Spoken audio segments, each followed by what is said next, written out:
tell you a funny story, but I won't. It's too funny. We're wasting time already. All right, yeah.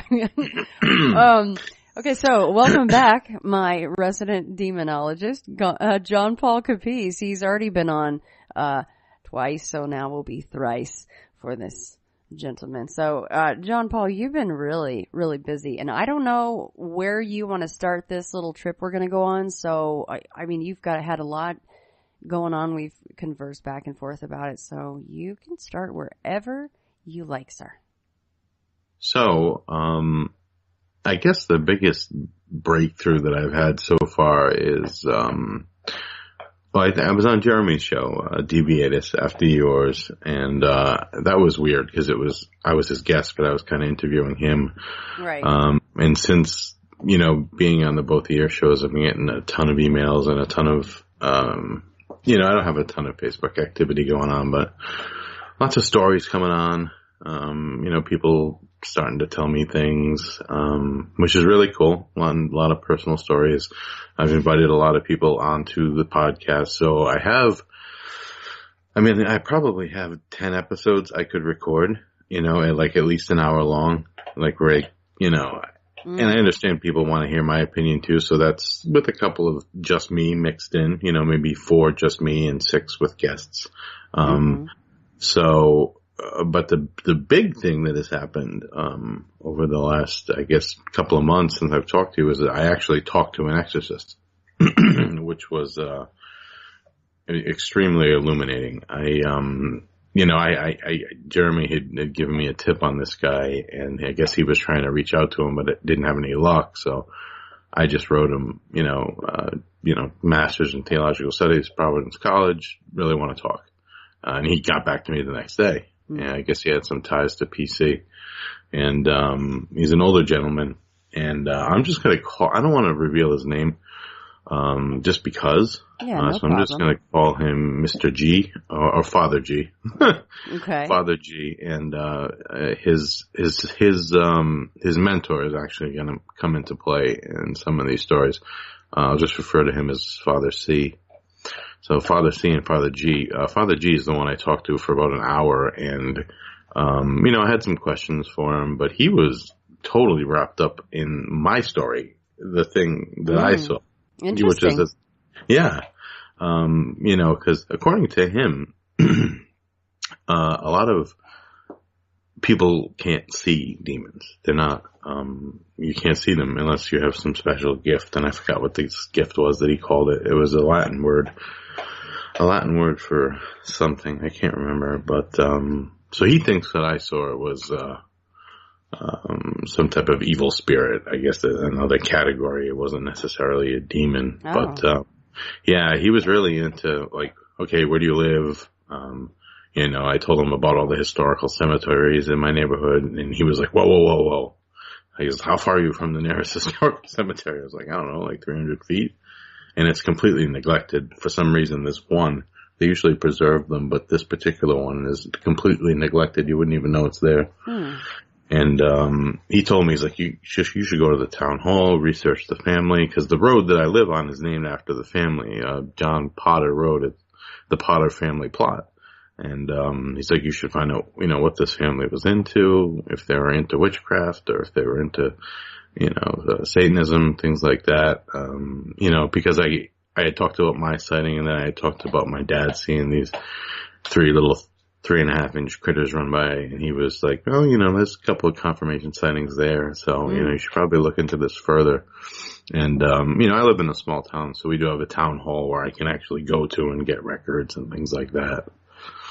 But we went a lot further, and then we started emailing back and forth, and, I can just send him out any question, really, and he'll get back to me, really quick. He's pretty enthusiastic about it, and, his bishop, he's over with you over on the, West Coast there, in California, which is probably, people probably know who I'm talking about, but, he's, his bishop gave him permission, I guess, to come out and talk about exorcisms, because it's I don't know. It's not really something that people talk about now, especially in the church, which is really strange. And I think we talked about that in one of our episodes. Like, why don't they talk about this? And some of the things that he talked to me about really, I mean, I've been studying this stuff for a long time, and some of the stuff that he told me was, I don't know, if it just me missing stuff or if it was, him, his revelation over time. But there was a lot of, mixing of stuff, maybe I had gotten stuff wrong. And then he definitely, knew that I had gotten some stuff right, but just a lot of exchanging of ideas, about what, the demons are and demonic possession is. And, so I thought it would be cool to kind of rewind a little bit and maybe go from where this guy goes, because now this is, this is going to go into some strange territory. I'm happy about that. You know this. And we're talking first-hand witness stuff here, either by him or his mentor. And they talk about when, and there's a book and there's a movie and there's all this other stuff. But he talks about, the first time he did his own exorcism. He talks about the first time, his mentor first believed, like they had that moment of revelation. And, he also talks about some other things that I had no idea about, I think, one of the first things that he mentioned to me that I had no clue about was that Satan, was apparently the brightest and most prolific of God's creations, which I had no clue, Yeah, out of all, so, the ranks, God and angels, and then you have mankind, but out of all the angels, Satan was the brightest and the most prolific.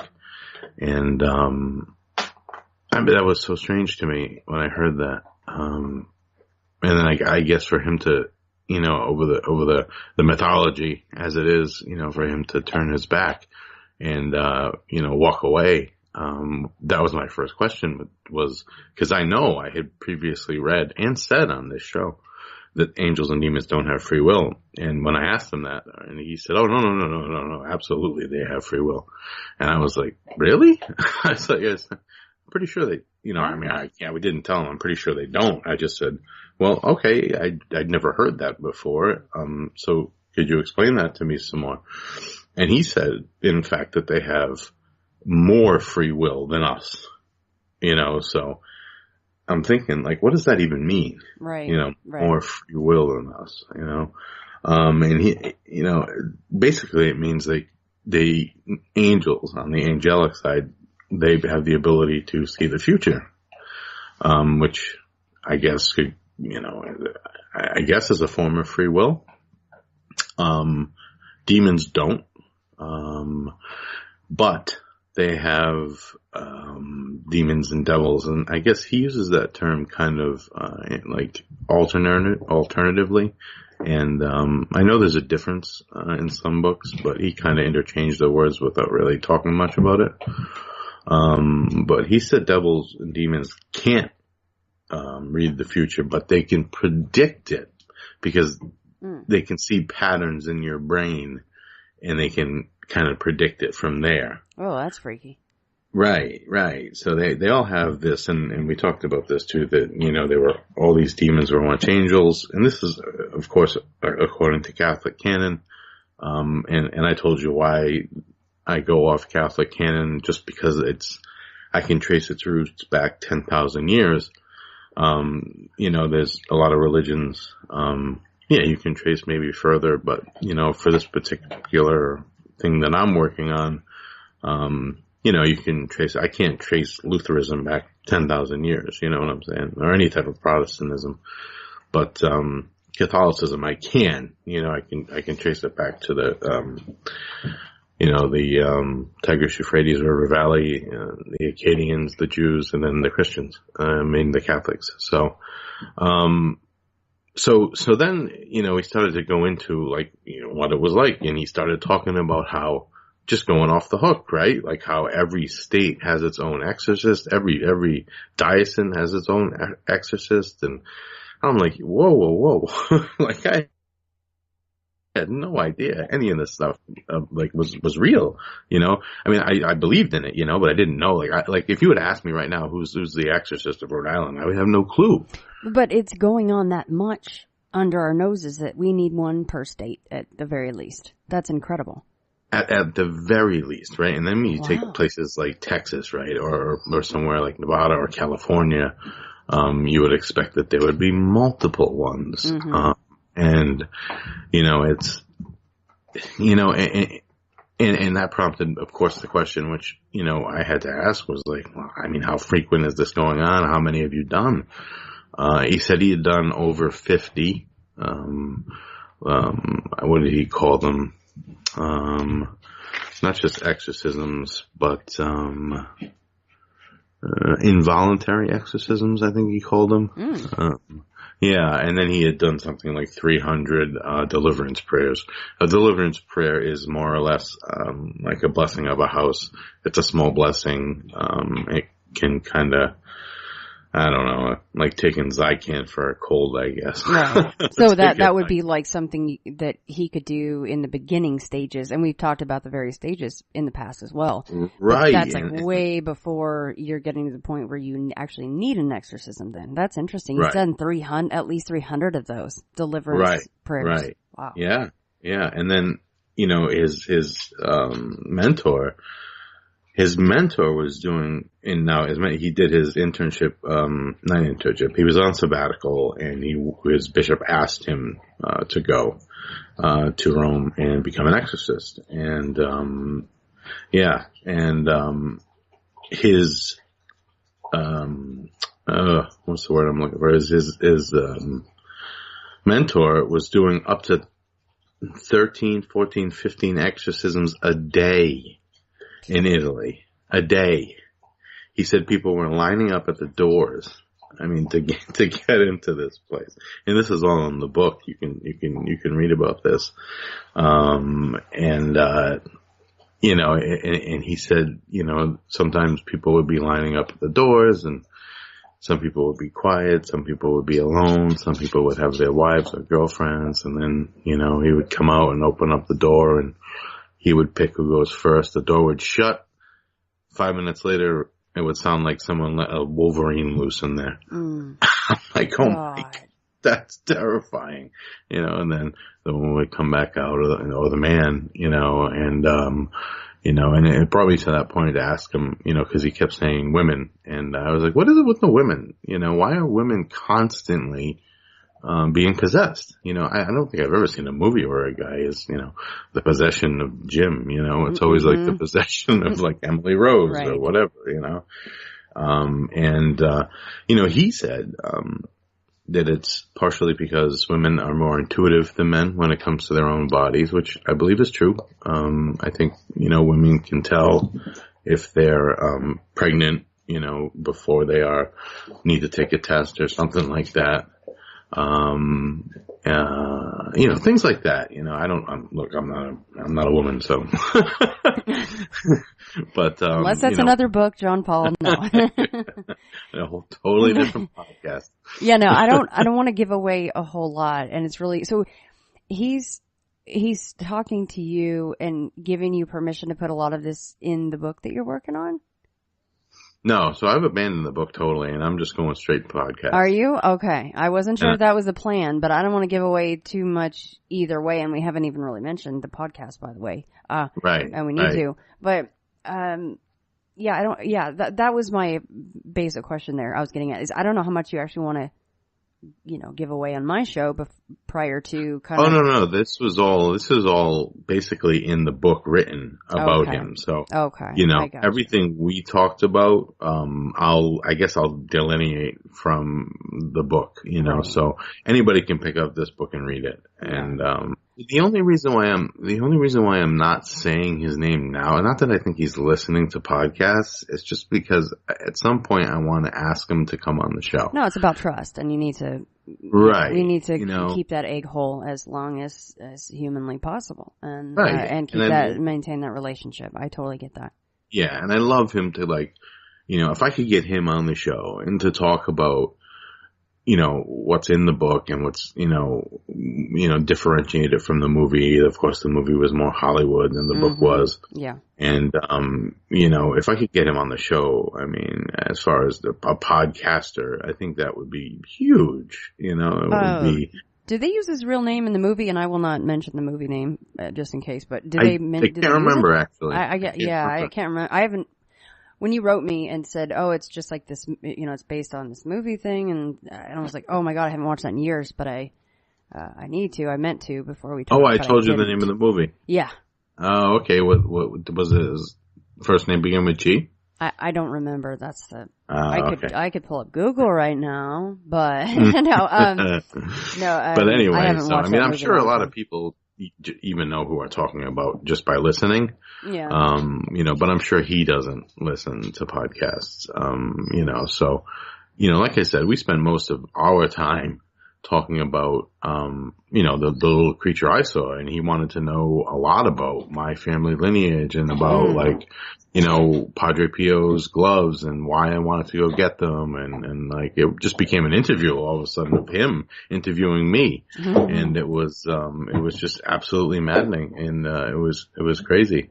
You know me. I'm very hey, it's cool if you don't want to talk about this or that. You know me. I'm fine. Yeah. You just say no, let's go to something else. But you kind of mentioned that his mentor, Father G, and his mentor, Father C, they had a moment of revelation. Yes. Would you mind touching on that at all? Or? Yeah, absolutely. Because that seems like it would be a real coup de grace, kind of a crazy that's moment or something. It is a crazy moment, and that's what's and it actually led me to, you remember how we talked about the different stages of possession? Well, that has changed. Because apparently I had botched that up, according to him. Now he didn't use that word. He just, I think I had confused a few things. Because, you talk oppression, obsession, possession. These things all sound the same. But it's in fact what goes on within them that are very, very different. So the stages of possession as they are now, and I'll go through these first, and then I'll get to Father C's kind of confirmation experience and some of the things he saw. Because I know I texted you one of those things, and you were kind of like, "Whoa!" Yeah, just a little bit. Whoa, yeah. And if actually, for the life of me, I can't remember if that was him or one of his comrades. Because there's just exorcists all over Italy during certain parts of the year. But the first step of possession is actually temptation. I initially had it as obsession, but it is temptation, and it is temptation to commit a sin. Basically, that's about it. It's I don't know. It was temptation. That's the first step, I guess, towards, something, evil, but that's really kind of not, it's in the peripheral, according to him. The real first step, of becoming on your way is, infestation. So infestation is, basically Foxhole Farm. It's a haunted house, right? It's a location, it's an object, it's a place. Mm-hmm. Haunted house. It's things like pots and pans moving. It's, like Amityville horror stuff, right? Where the lion, they move it upstairs and, they had that porcelain lion and then it was downstairs again the next day. It's, mysterious pools of blood, or ectoplasm or whatever. I don't want to sound Ghostbusters, but, infestation is basically, I guess the ghost hunting word for it would be poltergeist. So they're one and the same. Infestation and poltergeist are kind of synonymous. So after that you have oppression. Now oppression is the part of, the possession cycle that gets scary, because that's when you get the pushing and the shoving, sometimes violently, the scratching, the burning, things like that. And I've talked to some people. One of them was on Jeremy's show, Deviatus. And I talked to her, not through Skype, but, we emailed each other back and forth, and she was shoved, after, playing with the Ouija board. And, she was terrified to give up the demon's name. She had thought the demon had given her, her name through the Ouija board. Mm-hmm. And she spelled it out for me, and, through a combination of Latin and a bunch of other stuff, I kind of figured out what it was. And it wasn't saying its name.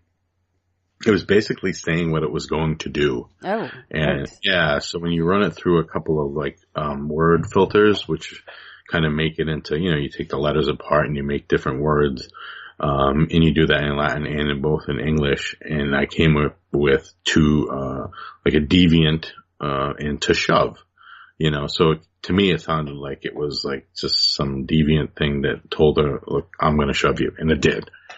And which was that's almost even creepier and a better tie-in than it telling her its name. I mean, it told her what it was going to do, and it did it. Yeah, and to me, and one of the things too, according to Father G, is demons don't talk very much. It's not like in the movies; they don't say their names. They're usually very quiet. They're usually just always swearing and screaming and shut up. And if they do give a name, because there's that old adage, you got to learn the demon's name before you can cast it out. And there is some truth to that.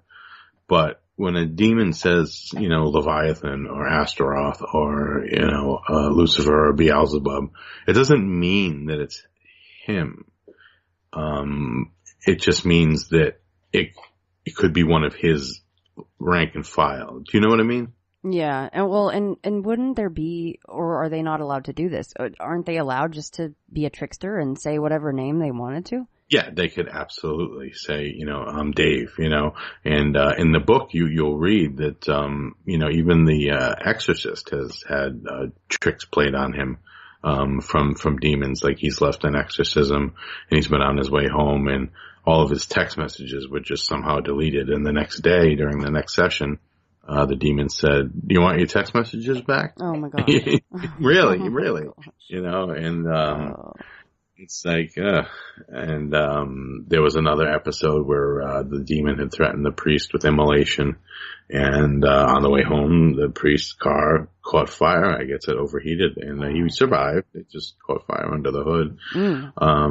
There's some real life, even though they're not physical beings, there is this intertwining of physical and reality. And I'll get to that later, because the book describes it great, and I emailed him on it and he described it a little bit further.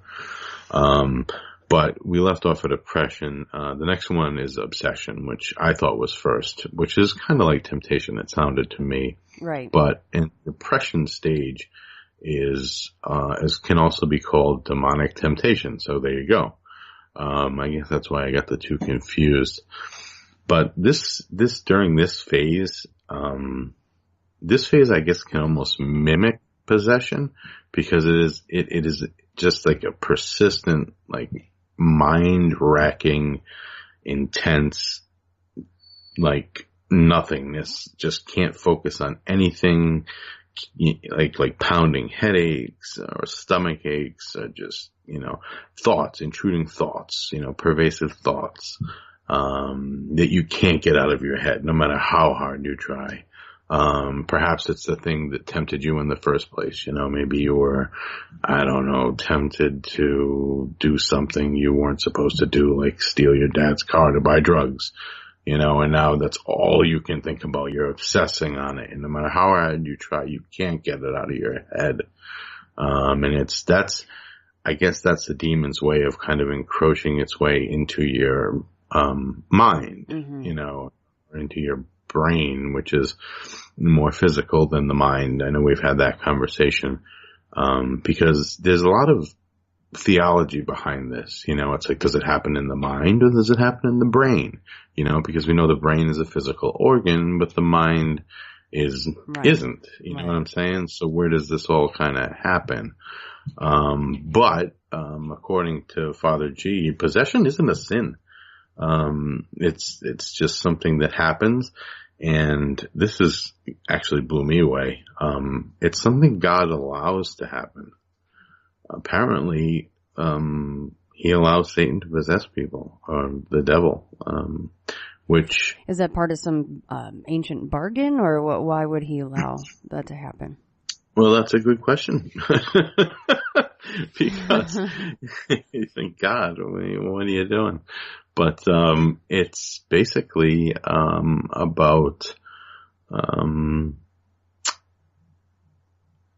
strengthening yourself. It's about emboldening yourself. It's about emboldening those around you. That's why a lot of nuns and priests become possessed. It's a way of it's like a trial, more or less. It's a way of saying, how strong is your faith? And I do have some further questions for him on that because, it seems to me that, during an exorcism, the priest is doing most of the work. Right. So it seems like an exercise for the priest. But also, when I read the book, I found out too that it was also a trial for the individual, because somewhere inside the individual is there and is cognizant in, how much they're willing to fight back is, I guess what's being measured. Yeah, and I get the trial for the nuns or the priests and them being, very marked for something like that. But then why would, a young girl be possessed? That kind of... Right. Right. No. Exactly. I mean, is that a trial on her or is that a trial on her mother? Right. Is that some way back in her family? She's paying for something that an ancestor did, or... It could be. And he talks a lot about, in the book, they talk a lot about curses. And curses are like the worst kind of possessions which is crazy to me. And because they come from a place of sin, they come from a place that's really bad. They talk about, this one girl in the book, they talk about, she's been going to, Father C for 40 years. 40 years. She's been going every week. And, it was because her mother cursed her in the womb. Oh, God. And yeah, she went and she tried to have an abortion and she couldn't. It was too late and she just flat out cursed her. She said, this is a cursed child. I don't want this kid and I'm cursing it. So she's been going every week for 40 years. Yeah. What's come of that? I mean, what kind of work can he even do to combat that? He just keeps, in the book, he just keeps doing his thing. And it's funny because that's how the book starts. Cause the first thing he told me to do was read the book. And then he gave me a list of other books I have to read. So he's like giving me homework. That's awesome. Which is great, because like, I think it's great. He's like, oh, have you read this? Have you read this? Have you read this? And I'm like struggling to write them down, But, he said that exorcisms can be as crazy as some of the stuff you see in movies or as mundane as going to the dentist, including like a little card with when your next appointment is, See, and that's crazy because how many of us could be walking around with some kind of a curse like that woman has? Well, that's what gets wondering. And after this episode, you're going to be wondering because I know I am now. I know. You're like, gosh, I never get headaches. And like for 2 days in a row, I had a headache and I'm really? like, oh my God, what do I do? Well, I have to buy one of those, with the white magic occult books and try to do the anti-hex and. See, that's the thing though, like this whole, the whole Catholic theology thing. It's like, you can't touch any of that stuff either. Right. I don't care if it's like gray magic, brown magic, green magic, Gandalf, whatever. It's still bad, yeah. Right. It's still not of the righteous walk, right? I don't know why I'm so stuck on that woman. I just have one more question about that and then we can move on. Yeah. How did she know that happened? Though, did the mother have the child and the child is old enough to get this information? Oh my God, what a great mother. I know, huh? Holy crap, dude. That's awful. She was cursed as a child. But yeah, so the next and final one after obsession is possession. Okay, and you're not possessed. That's your dog in the background. I don't mind. I just want to say before I get emails like, I heard a demon while you guys were talking about demons. I am gonna lock her out of the room. No. She's fine. She's not. She's fine. I didn't want people to email me and go, oh my God, you guys are really, like, you got really great stuff going on because you're conjuring things alive while you're talking. I don't know if you know anything about shepherds, but they do tend to whine when they don't have enough attention. They're very talkative. No, she's fine. Let her stay. And but if she starts to get a little more talkative, I'm just going to put her outside for a little. She's fine right now. Not where it's 10 degrees. And, yeah, you're like, not outside, guys, because we were talking about it's like, yeah, super cold where Jon-Paul is right now. It's probably 90 where you are, so. It was actually quite chilly today. I think it was in the 60s, maybe? I was going to say 70s. Yeah, I'm going to come through this microphone. Yeah, you're like, don't even say it. I'll curse you. I'll do it. You're like, speaking of. I've been reading up on it, so don't piss me off. Don't get me going. So the final stage is possession, which is involuntary. There's two types of possession: involuntary and voluntary. So there are people who voluntarily invite the devil into themselves. Mm-hmm. I guess this would be through satanic practice, satanic worship, things like that. Those people are prone to what is called integration, which is where the demon fully is integrated with the soul of the person, which is NG. There's no way. Actually, there is one way of coming back from integration. Another word for it is perfect possession. And we talked about this. The only way is divine intervention. Yeah. And that was the story of Douglas Dean and how the story of the Exorcist came about. But anyway. Involuntary possession, because it's usually involuntary. People don't want to be possessed, unless you're, I don't know, crazy. Yeah. Apparently it is pretty rare, although in Italy, you can only imagine it's just prevalent, Italy Why is it so rampant? In Italy? Because Italy is, I think the population is 85% Catholic. Yeah. And that's a huge city in Rome, and they're all, it's just priests. That's true. I was just going to say they're all so tied into the church, then it's just a breeding ground for, and probably a buffet for demons. For demons, right? They're like, oh, this land is prime time. Yeah. And you're right. True. I think a lot of the metric of the book is Italy.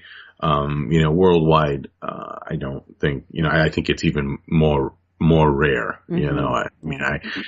I've never heard of a case of it happening. Of course you wouldn't, because, although in Italy they don't seem to care. It's just one of these things that's just out and open. Just part of life there, I guess. Yeah, which is weird because in some countries he describes in the book, like Germany doesn't have any exorcists.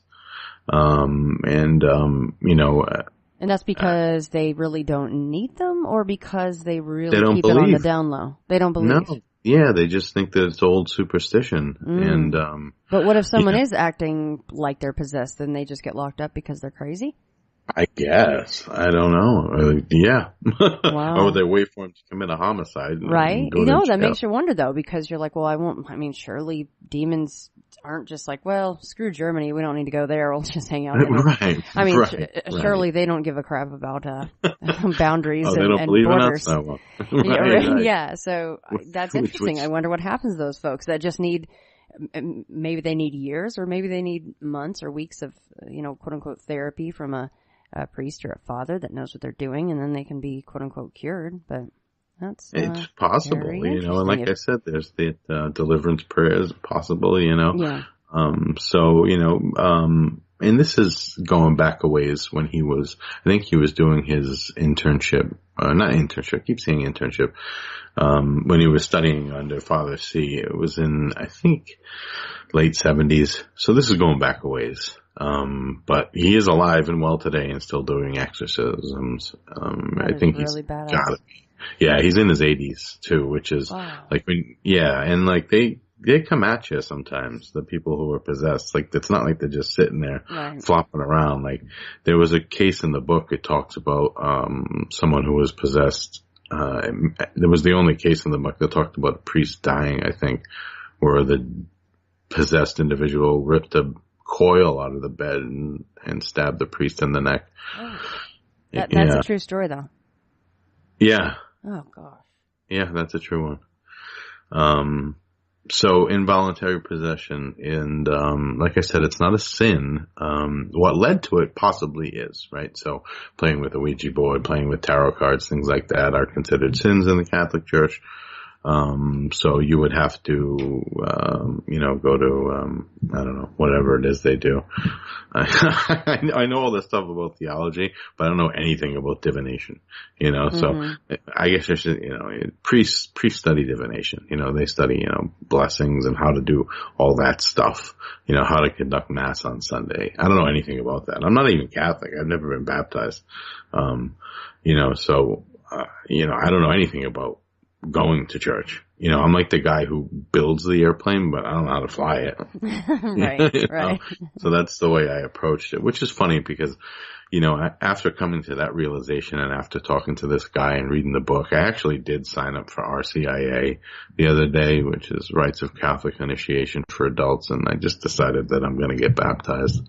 That's awesome. And it's weird that you said, 'cause I was just going to ask what the belief is, as far as if you're not baptized, but you're kind of dabbling and talking about things like this. I wonder if it makes you more open to leading up to a possession or something like that. So that's cool. Yeah, that's cool you're doing and Father G talks about that in the book.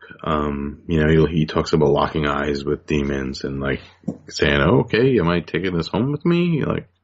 And anybody who's seen the documentary or read the book on Malachi Martin. He was supposedly killed by a demon.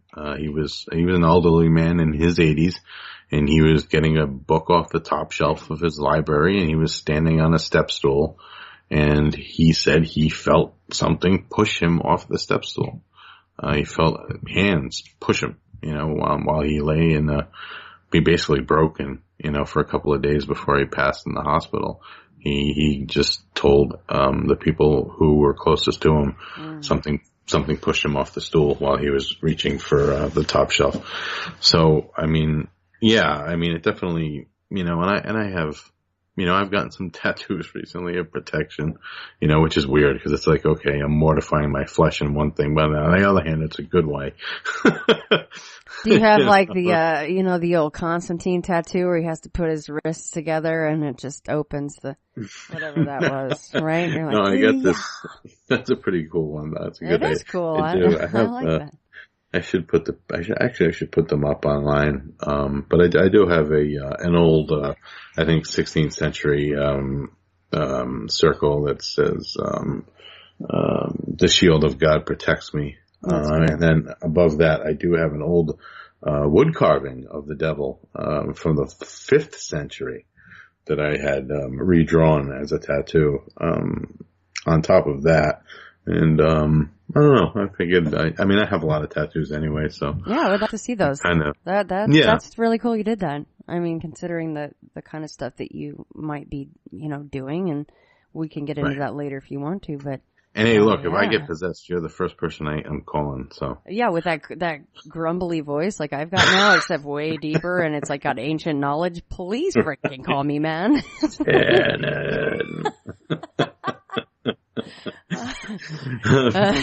Anyway, this will be the best episode you've ever had. Yeah. Are you sure? Yes. Oh, man. Let's play a game.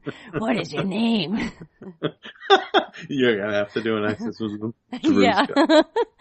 I'll read up on it. I'll get on Wikipedia tonight. I'll be ready to go. There you go. Wikipedia, you. Yeah, man. So where was it? Yeah, so integration, we talked about that. Yeah. So here comes the gross stuff. Which means amazing. So the eyewitness accounts, some of the stuff that Father G and Father C have seen. I don't remember who saw what. There are also some accounts of different priests, because, Father C had his mentor as well, going back, probably to 1940 or something. But the thing that Father C saw that turned him and made him believe was an exorcism. It was being done on a young girl, of course. And she wasn't very active. She was pretty lethargic. She was lying in bed, and she wasn't thrashing around or anything like that. And as soon as he walked in, she looked at him and just stared at him, and then started vomiting up buckets of human semen. Oh, okay. I wasn't expecting that. Yeah. That actually is quite gross. That's what I'm saying. Buckets.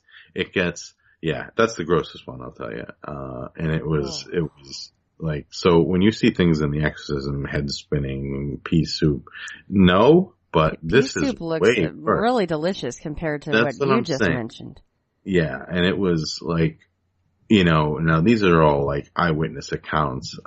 There was a woman who came up to, I don't think it was Father C. I think it was one of his brothers, during Mass. And, she asked in her voice, she said she needed help, and she was kneeling and he was sitting, and he said, well, what's wrong? And she looked up, and he said her face contorted in a way you couldn't even imagine. He said her muscles, you could see them moving underneath her skin, and her jaw dropped and hung to the right to the point where it was 9 inches wide, and it just stared at him, and he just stared back at it, and it just kind of reconfigured itself, and she walked away.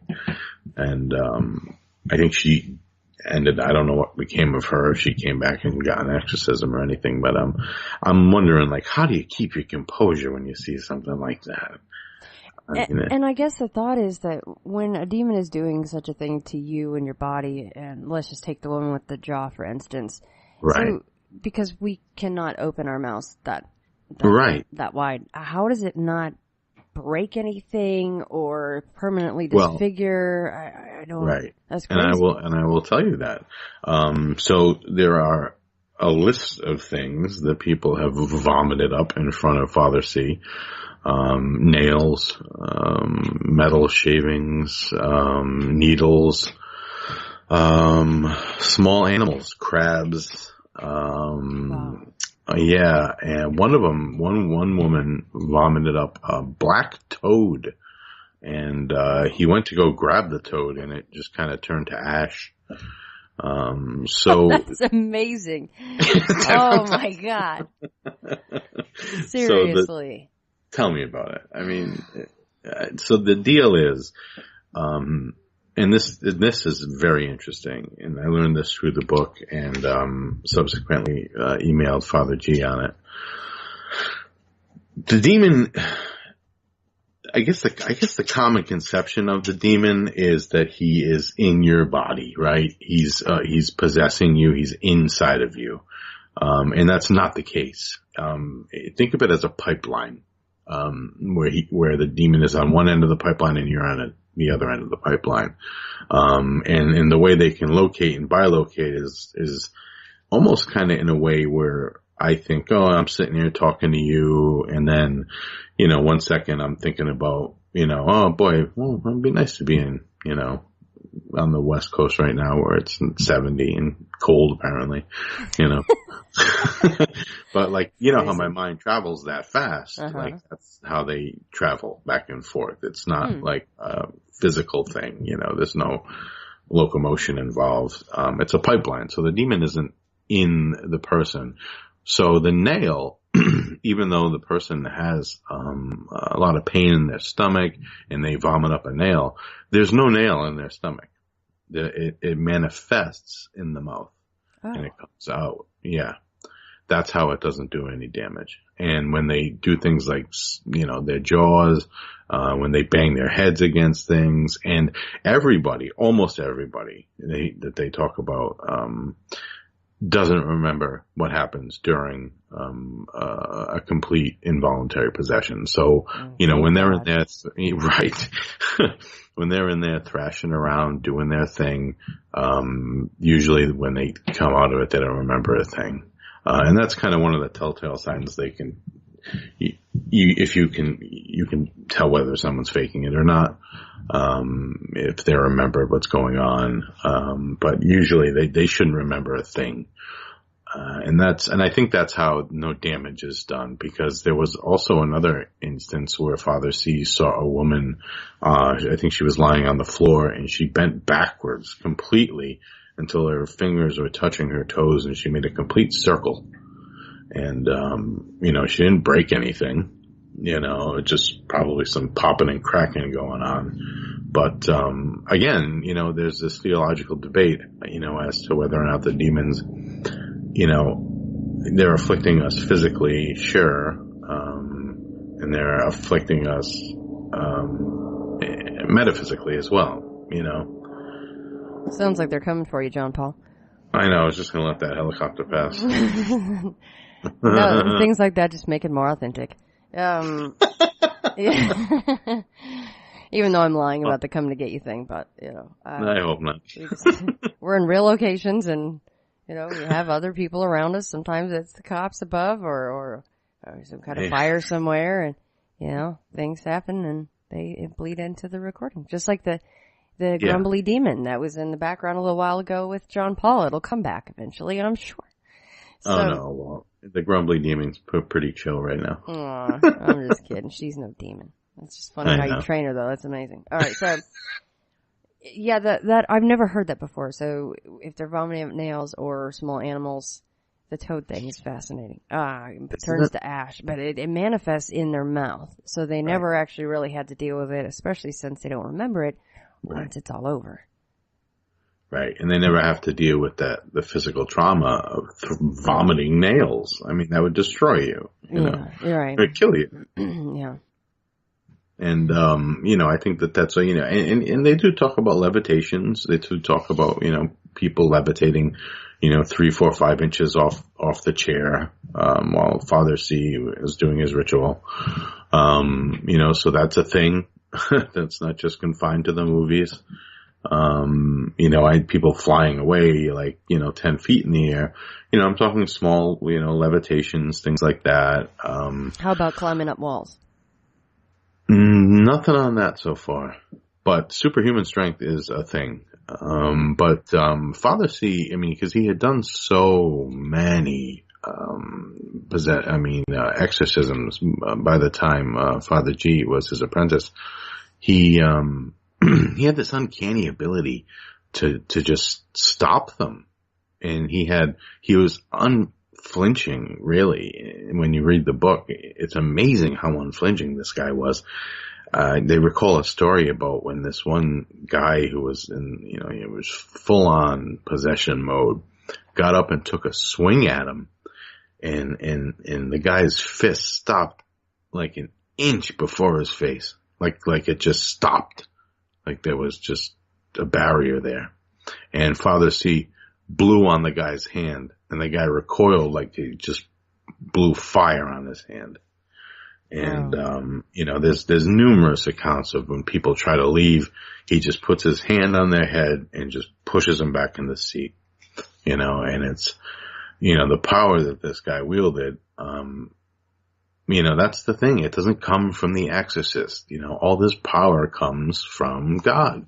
That's the deal, and in the beginning of the story, in the beginning of the book, and what Father G and I were talking about was, where does the power come from? And it comes from the saints, and it comes from, the Virgin Mary, and it comes from, it comes from God.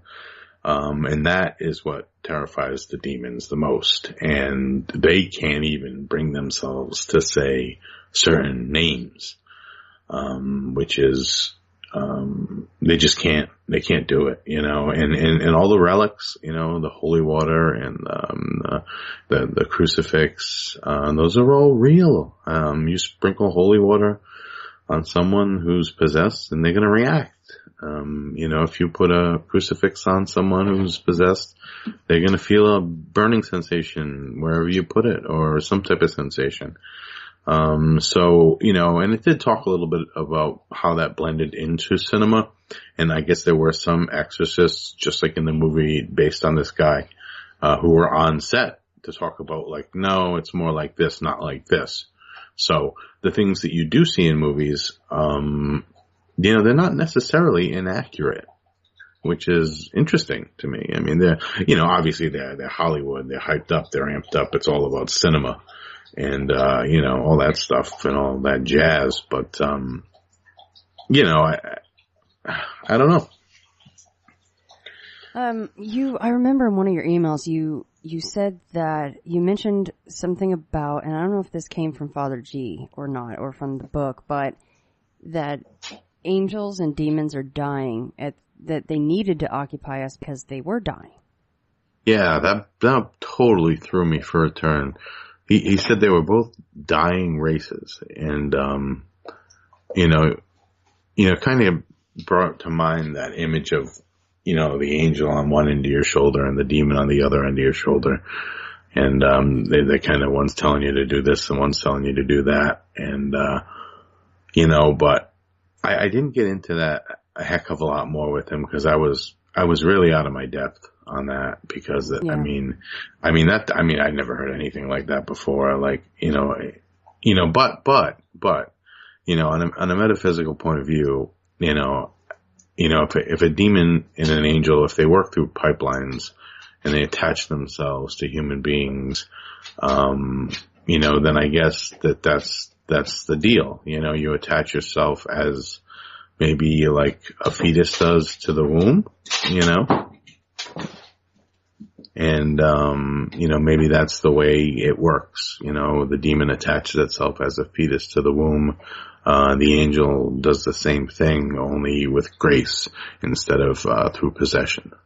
Well, yeah, that'll be cool for you guys to kind of dive more into that if you have the time, for even your own knowledge, I mean, I never heard of something like that before. I mean, I always thought that they lived forever and they were these they are perfectly created beings and they have this tremendous amount of knowledge, but for them to be dying, was, I mean, I guess it makes sense though, because human beings are dying, right?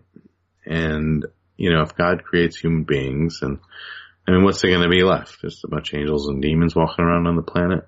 It doesn't make sense. So I think maybe what he's getting at is that they're kind of going with us. As we go, they go. Interesting. Yeah. That's where it kind of felt like it was going to go. And I get that idea. As we go, they go.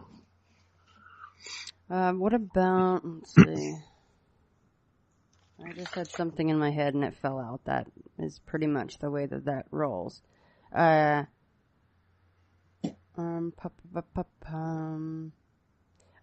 what I was going to ask, and this may be a really stupid question, and we may have already covered it, but maybe I just didn't come out and say it like this, and then just to kind of have maybe a straight answer just straight away. But I'm not as familiar, like a lot of people, with this stuff, so you would be the person to ask. And again, this may be a really stupid question, but there are the demons that react when, you're like, in the name of Jesus, you shall be banished. And I know there's a whole other side to that and a process, but the basic idea is that is what will get the attention of said demon. Now, what about if you have, or does this even exist? Are there demons that, like a tulpa, that are man-made? And can they then, how can you fight that if those are even a real thing? So I don't,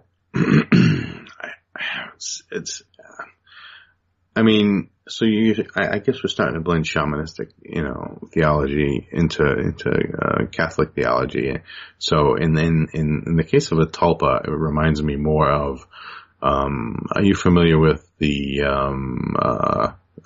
Jewish golem? Yes. Yeah. So a golem is pretty much a tulpa. They're these created beings made of clay, and they do the bidding of the person who makes them, I believe. Don't quote me on that. But, I think, we don't create our own demons, but I think by thinking about them a lot, invites them in.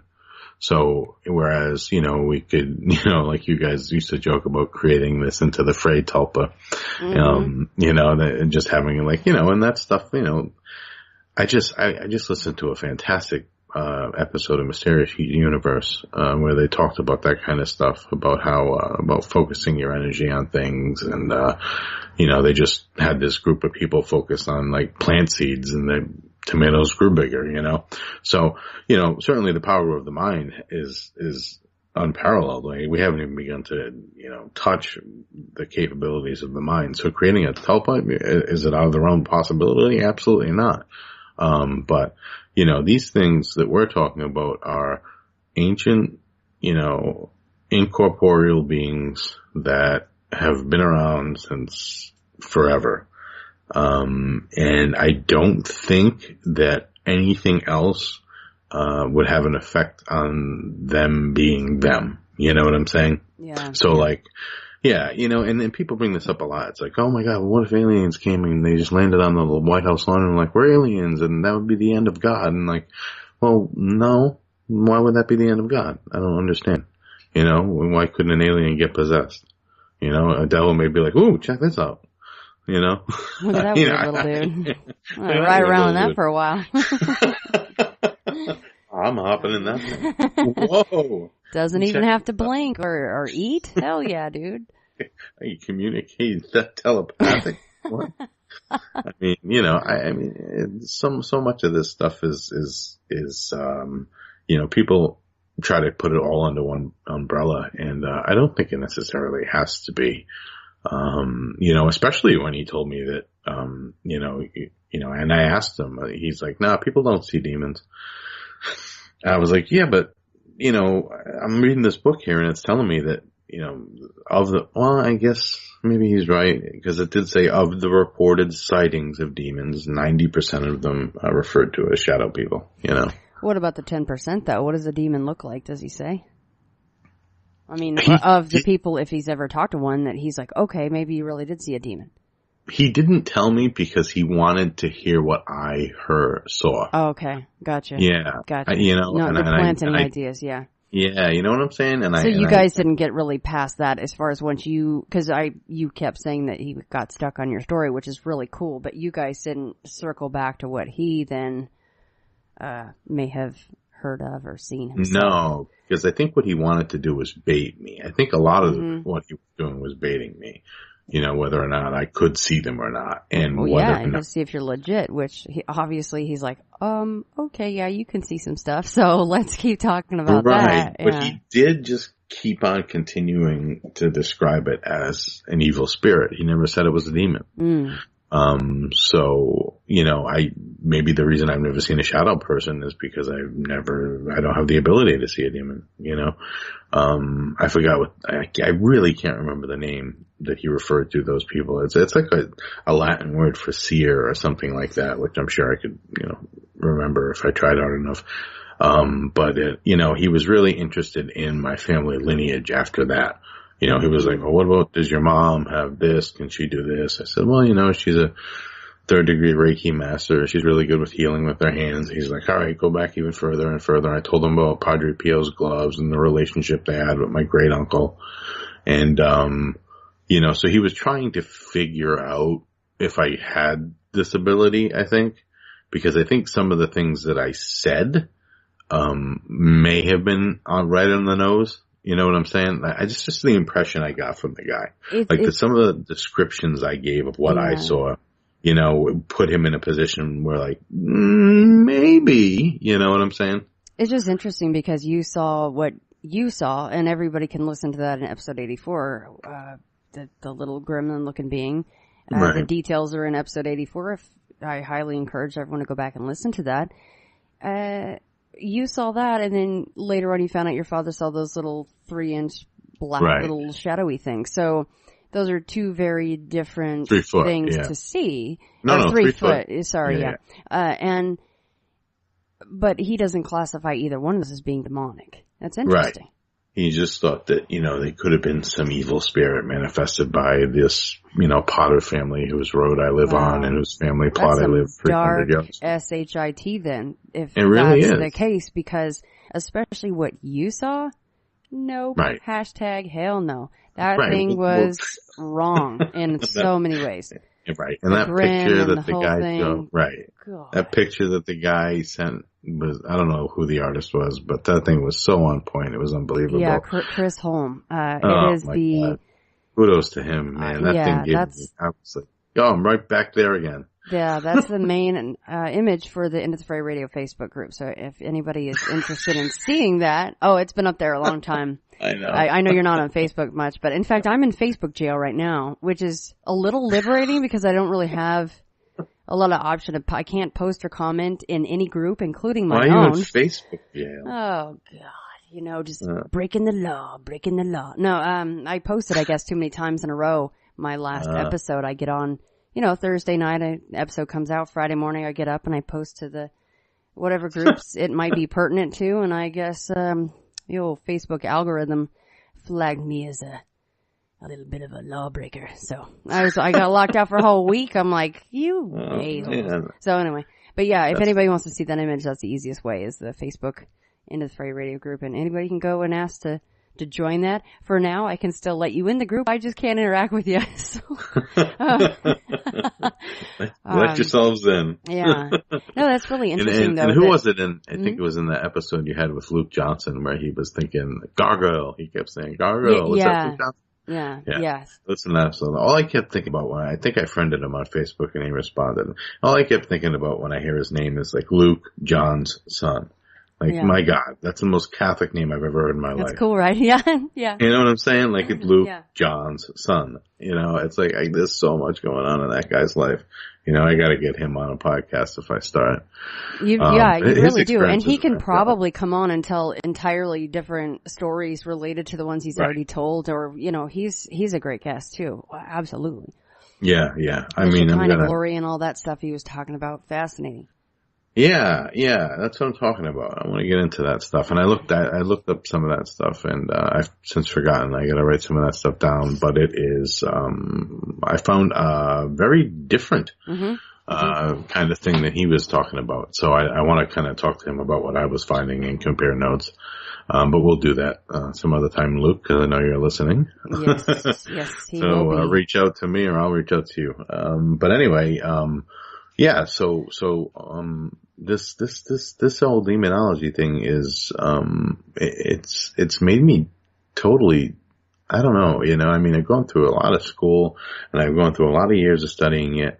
And then like all of a sudden one day it just kind of hits you and you think to yourself like, crap, like this might be real, It's so interesting too, because, even since we've been talking, it's changed so much. Like there's so much more information that has come out, even for you personally. And that's another thing we need to touch on. And you've mentioned Padre Pio already a couple times. Right. And we need to, we're teasing that for a reason. It's a huge, huge deal. But it's been changing we didn't talk so about much. That? No, I don't think we talked about that on the show yet. That's just been between you and I. Kind of, it's taken so long to actually hop on together that it seems like we've already covered it, but we actually haven't. That's amazing. So whenever you want to hop on into that, because that is absolutely fascinating. Yeah, it's funny because when I was talking to Father G, he was going back through my family history and this, that, and the other thing. And I told him one of the reasons I wanted to go to Italy was to retrieve this, class 1 relic. And, I told him that my mother's, I guess great uncle, so it would be her great great uncle, one of those deals, definitely in the family. My mother's maiden name is Cardenti. It's an old Italian name. We had a castle in the 14th century. Amazing.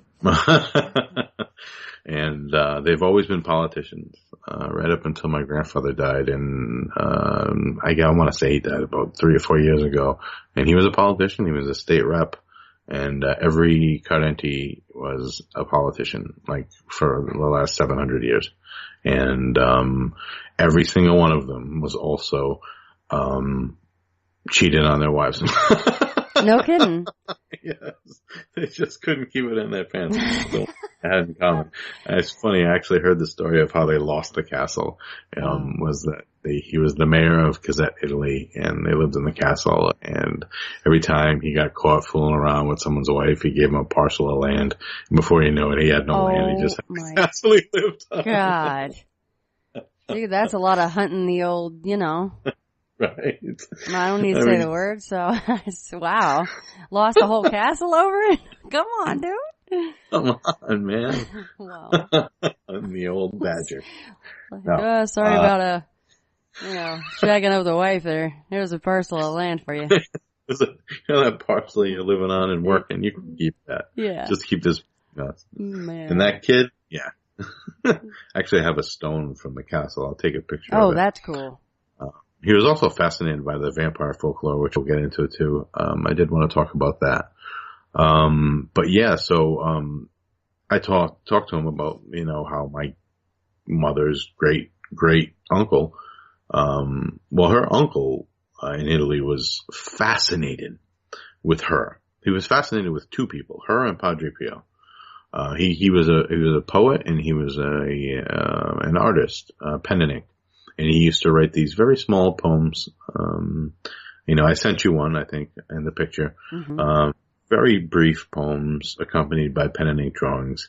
And the only two poems that I've seen him write about people have been about my mother and have been about Padre Pio.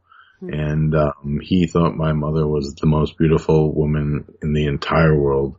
And that is what the poem is about. And, when my mom was 18, 19 years old, she really was really attractive. And, Uncle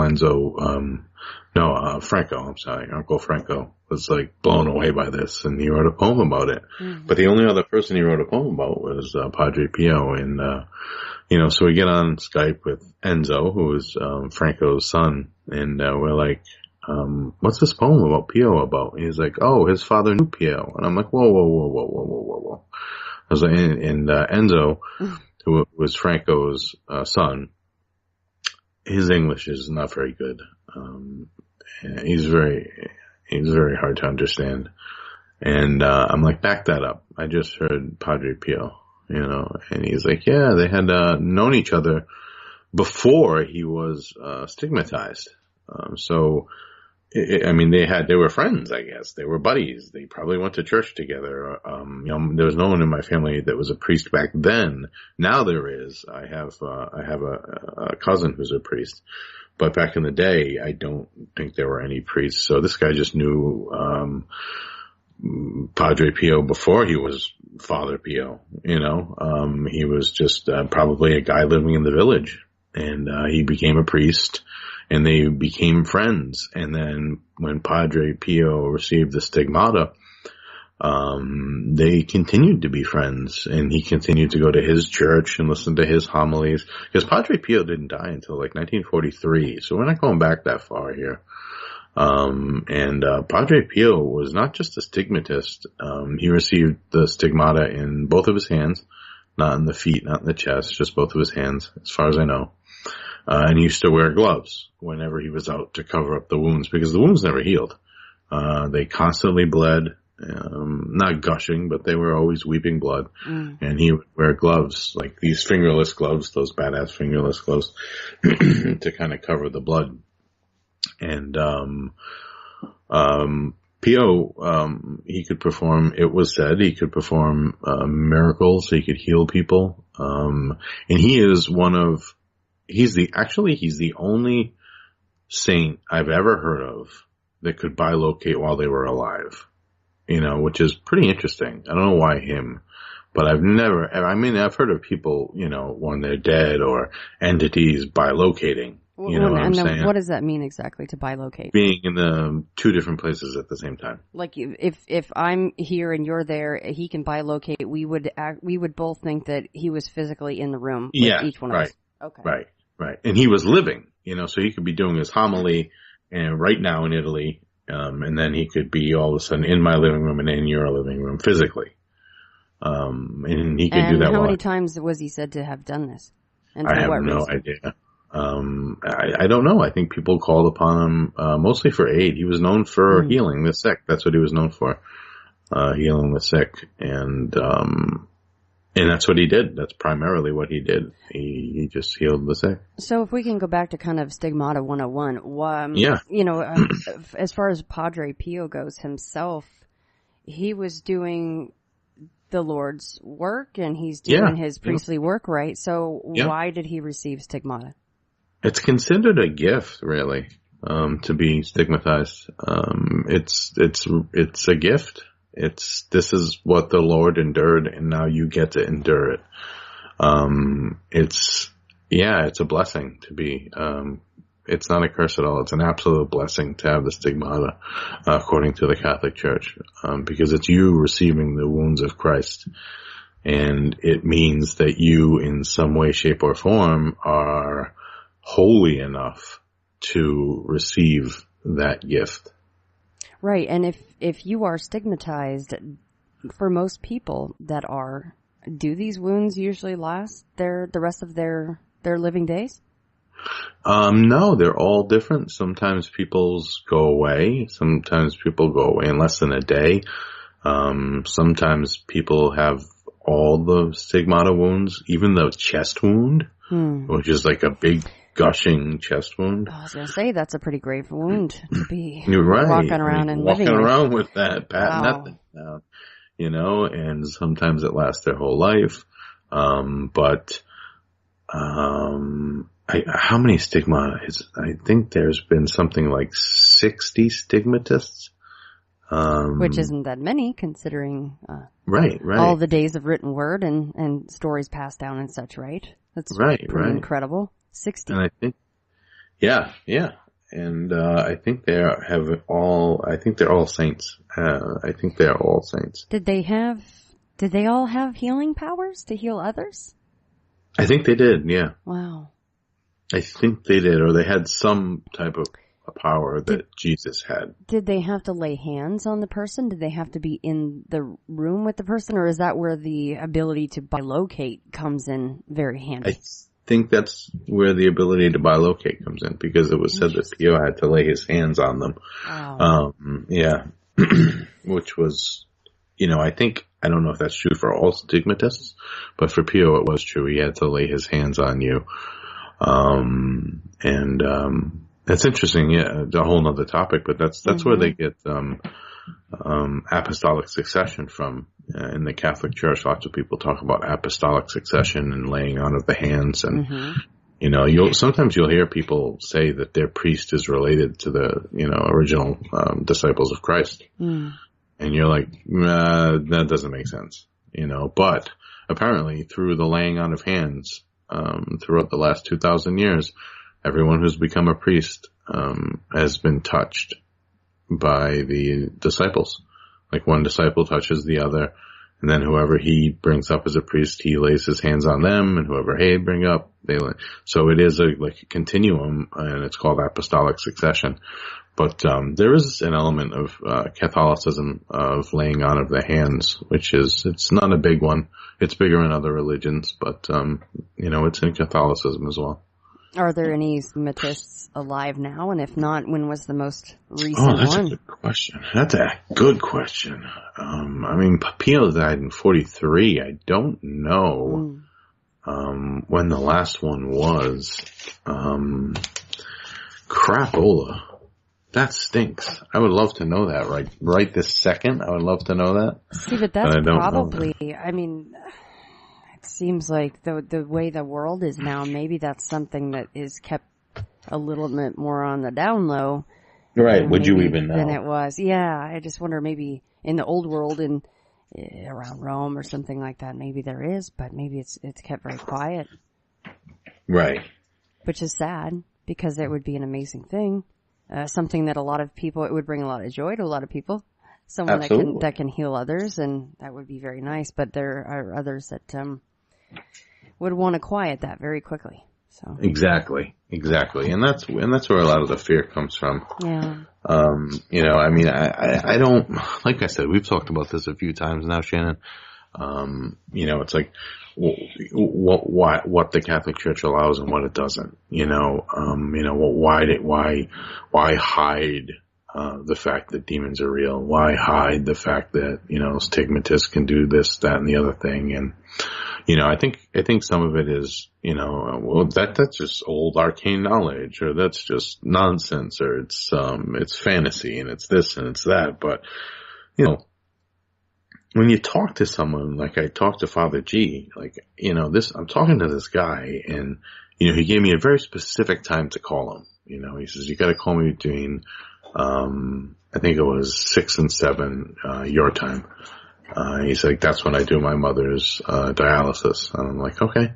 And, I called him up, and, I don't know. How do you not believe that guy? Why would that guy lie to me? Why is that guy making up a story? Right. You know what I'm saying? Like, yeah. What's his incentive? What is his anything? Like, I know, like that I said that I've, did he make any money off the movie? Did he make any money off the books? I don't know, but it doesn't matter. You know what I'm saying? Because, people hear stuff, they want to make a movie about it. He wouldn't have made any money at all. He's a priest. He can't take money. You know what I'm saying? He's not making money. If you think that Father G's making money off this, you're wrong. He took a vow of poverty. So it's just sitting somewhere, or he gave it away somewhere. I mean, how many people does he talk to about this stuff? And currently he runs a youth ministry. He teaches them about possession, a youth ministry. And at first I was like, a youth ministry? I'm like, why in God's earth would you be talking to 11th grader and 12th graders, people coming of age, graduating high school, about the evils of possession? But then I thought, it makes perfect sense. You're getting out of high school, you're hitting adulthood, and you're about to make decisions, adult decisions, and temptation is there, and sin is there, and this is the result of sin. And if you don't believe me, well, then check some of this stuff out. you want to puke some nails or some black toads? Right, There you go. Right. You want to vomit up a black toad that turns to ash? Go ahead and play with a Ouija board. See what happens. Right. Don't say I didn't tell you. But back to Padre Pio. When he passed, he gave my great uncle a pair of his gloves. And they were covered in his blood. And, he just gave them to him as a gift. And when my great uncle passed, he gave them to his sister. And when his sister passed, she gave them one to each son. So the gloves, currently in Italy, they're in my family's possession. And, so they would be about Enzo's age. Enzo's about, I want to say, in his late 40s. So they're Enzo's cousins. And that's why I started that whole GoFundMe to Italy, to go to Rome, but I just took that off the board really quick because, who the hell's on GoFundMe? Oh, I need money so I can go see if, Padre Pio's gloves. Who's going to give money to that? Nobody. So I'm just like, you know what? I'll just pay for it myself someday. I mean, that may not be true because it's maybe an incredible relic. It's a class 1 relic, and to be in the Catholic world, all you have to do is touch it to something, and that whatever you touch it to becomes a class 2 relic, and that's just how it works. Oh. And now, so if you had a crucifix, for example, and you just had a regular crucifix that you bought at a store, and maybe you touched it, you were, I don't know, you tried using it because you thought your house was haunted, it wouldn't do anything. It's got to be blessed. I'm not saying it has to be touched by a class 1 relic, but it has to be blessed, just like holy water. A priest can take tap water and he can bless it and make holy water. Well, these gloves can do the same thing, which is kind of amazing, really. They're considered, relics of the church.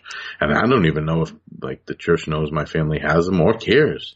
I mean, would it be bad if they knew that they had them? Would they want them back? I don't know. Or? I really don't know. I mean, I don't know. Would they just send out the church mafia to go get them? I'm sure that is a thing, probably. I am sure that is the thing too. But you have confirmation that this person has this glove and that person has that glove.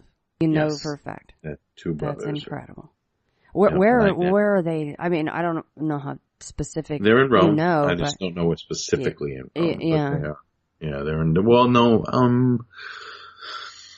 I think they're both in Rome. Yeah, because Enzo lives in Rome. He's a jeweler, and I think they all kind of live in Rome and kind of live.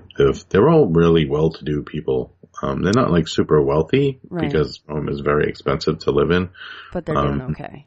Yeah, So they know what they have, though, with these gloves. All right, so I assume they're probably being very well hidden and safe and taken care of, right? I hope so. Yeah. I mean, I would hate to show up in Rome and be like, hey, can I see Padre Pio's gloves? And they'll be like, oh, hold on one second. They're all back in the old plastic bag in the garden. He puts a joint out in the ashtray. He's like, well, man, what's up?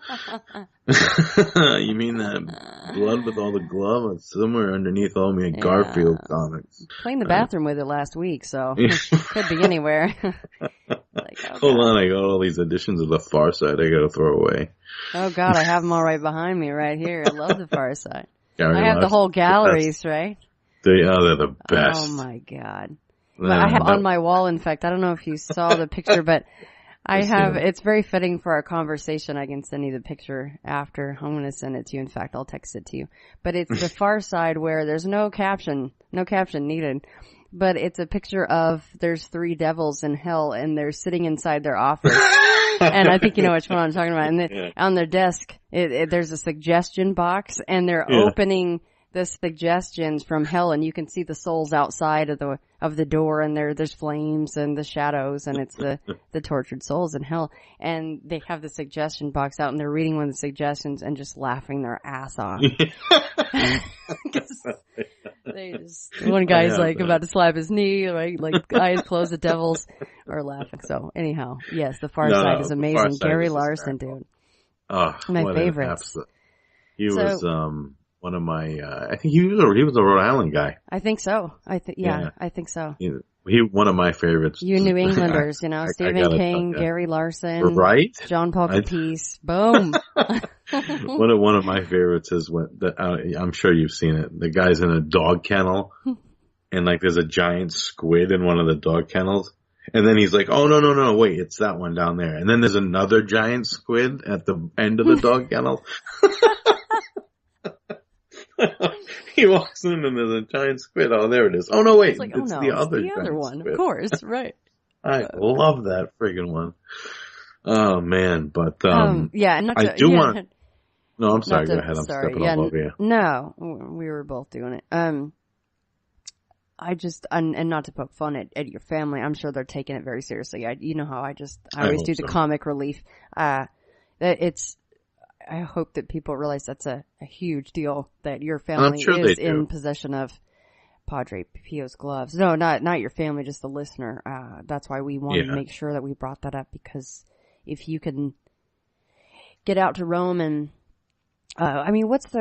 do you mind sharing what's the goal? Okay. Yeah, it is to possibly take possession of one of these. Yeah. Yeah. Well, that's funny because that's what the father asked me. He's like, why do you want to see it so bad? I'm just like, I want to hold it. I want to see if it brings me any closer to God. I just want to hold it. You know what I'm saying? I mean, from a guy like that, and his blood is still on them. That's what I'm saying. That is really, it's got to be significant. And like, can I take it home? Can I have one? I mean, there's 2. Right? Can I get the lazy brother to like give me one? I mean, I don't know, but like, come on, I'm a theologian. Come on, let me come up there. Yeah. And I mean, Enzo has been begging me to go up there and stay with him. Yeah. And all I need to pay for is a flight. And I'll be able to do that soon. Very expensive. It's not some small fee, but yeah, right. I do hope that gets to happen for you soon, because I know it's important. Yeah, and he'll let me. I mean, when my brother was up there for his honeymoon, with his first wife, Enzo like cleared his kid's bedroom out just so my brother could sleep in there, and he made his kids sleep in like the couches outside of the boxes of furniture. Yeah. He actually yelled at my brother because my brother had a hotel for the last night. He was like, "No." Offended, right? Your family, you stay here. And my brother's like, it's kind of my honeymoon, dude. You're like, wink, wink. He's like, Wink, no, wink. you stay here. Amore. We have earplugs. Right. No, we are family. Oh, You stay, man, yeah. That's amazing. That sounds like a very Italian thing, right? Right. Hotel? What the hell are you saying? You need the hotel. You don't need to hide this from us. We family, eh? That was terrible. Yeah. I just turned it into a Canadian thing. Sorry. I don't know why. No. I'm the worst with that, see? I love it. Now, there is, actually, because we always do this. We go to like 2 hours and 40 minutes. Uh-huh. But, there is something that I did not talk about. I know I talked about the ranking of angels on an episode. Mm-hmm. We went through that whole thing about the seraphim, the cherubim, the thrones, and all that stuff. So I did a little digging deeper on that, and I wanted to share that with you because I had always thought, and I think some people had always had this idea that demons were just angels, like these commonplace angels, right? And I know I had talked to you earlier in the show that when the demon says, "Oh, my name is Leviathan," it's not necessarily Leviathan. It's kind of be like, one of our troops saying, I'm an American troop. You know what I'm saying? He won't say, yeah. I'm Bill, I'm an American troop. But, so I went and I kind of went back through the story again, and I started to realize that these demons, right, were really, really high order demons. Like, I had no idea of this. So we talked about seraphim, right, being at the top of the list of angels, right? Mm-hmm. There was, 3 rankings of 3: seraphim, cherubim, thrones, dominions, principalities, powers, virtues, archangels, and angels. Well, Satan is Satan, and he's doing his thing, and he's says, "I'm out of here," and a lot of people think that Satan was not necessarily evil. He became evil because of what he was doing to people. It was a faculty that was part of his being. The book of Job and all that stuff. Maybe he didn't want to do that stuff, but God was just like, you gotta do this. The first demons to go were this seraphim. We're talking top tier angels here, which blew my mind. And the first one is Lucifer, Beelzebub, and Leviathan. They are all seraphim. 1, 2, 3. And they take with them a whole host of other seraphim with them. So we're not just talking about like the angels here. We're talking about top level angels. Giant beings with immense power and ability to traverse time and space and ancient knowledge. And, it's amazing. And I guess St. Michael the Archangel was the first one to say no in that order. It was Lucifer, Beelzebub, Leviathan, and then Michael says no. That's why Michael has so much power over Satan. I guess he was the one that kind of cut it off at the wrist, so to speak. But it's interesting to note that in that category as well of seraphim is Asmodeus. He's also a seraphim. And I think this is great because I've been meaning to put some of this up on my Facebook page as, because we talked about how some demon names are just flat out made up, right? When a lot of these are verified through primary source work, whether it be through, biblical texts, the apocryphal texts, Book of Enoch, Nag Hammadi Library, all sorts of stuff like that. These things are confirmed. I know the Book of Enoch is one of Anton LaVey's books of necessary reading. But so when you think of I wanted to give you this little rundown of some actual Catholic confirmed demons and their ranks, and they hold these ranks today. Even though they're not in heaven, they're down here with us, they're still seraphim. So I said, Lucifer, Beelzebub, Leviathan, Asmodeus, they're all still seraphim. Cherubim, you have Balbereth, and he is a demon that, likes to force people to commit homicide. So he's not a very good one. We have some thrones. We have Vereen, Gressel, my favorite name. Gressel, yeah, that's badass. Yeah. Sonalion is a throne. We also have from the powers, we have I think it's Cairo, Cordovian. From the dominions, we have Olet. From the principalities, we have Verrier. From the virtues, we have Belial, which Belial gets a lot of, like, press. I don't know why, but people love Belial. Is it just the way it rolls off your tongue, or why does it get so much press? I don't know. People love Belial. I think it might be because he was also, he might have been a pagan god, or associated with a pagan god, but Belial's main function is basically to get women to dress pretty to tempt men. Whoa, see, that'll handle business. Yeah, right. That's killing two birds with one stone right there. Maybe that's why he's so popular. You know? Maybe that's why everyone's making offerings to Belial, you know? Hey, Belial. That's what it is. That's probably what it is. Belial, make my wife wear something cute tonight. Yeah. Then we have archangels. We have Olivier, who is an extremely cruel archangel. And we also have some angels too. Now we have this one angel, and this is awesome when I read this. This angel named Aliard. You know, they talk about these things like, Verrier, he tempts people against this, against obedience, and, Beelzebub, Lord of the Flies, right? Okay, sure, right? Leviathan, the ringleader of heretics, Asmodeus, still a seraphim to this day. How interesting is that? Asmodeus, he is still a seraphim in heaven today, but he burns with hate, not with goodness. That's just so crazy to me, some of this like mythology. But there's this one angel in particular, as I'm scouring through the list, right? And it's Aliard. And it says underneath, his description, it says, in another body. And I'm like, whoa. Whoa. Wait a minute. What? And I'm checking it out, and I'm looking through my other books, Aliard, and it says, in another body. And I'm like, where is this? Sister Madeline. That's where this demon is.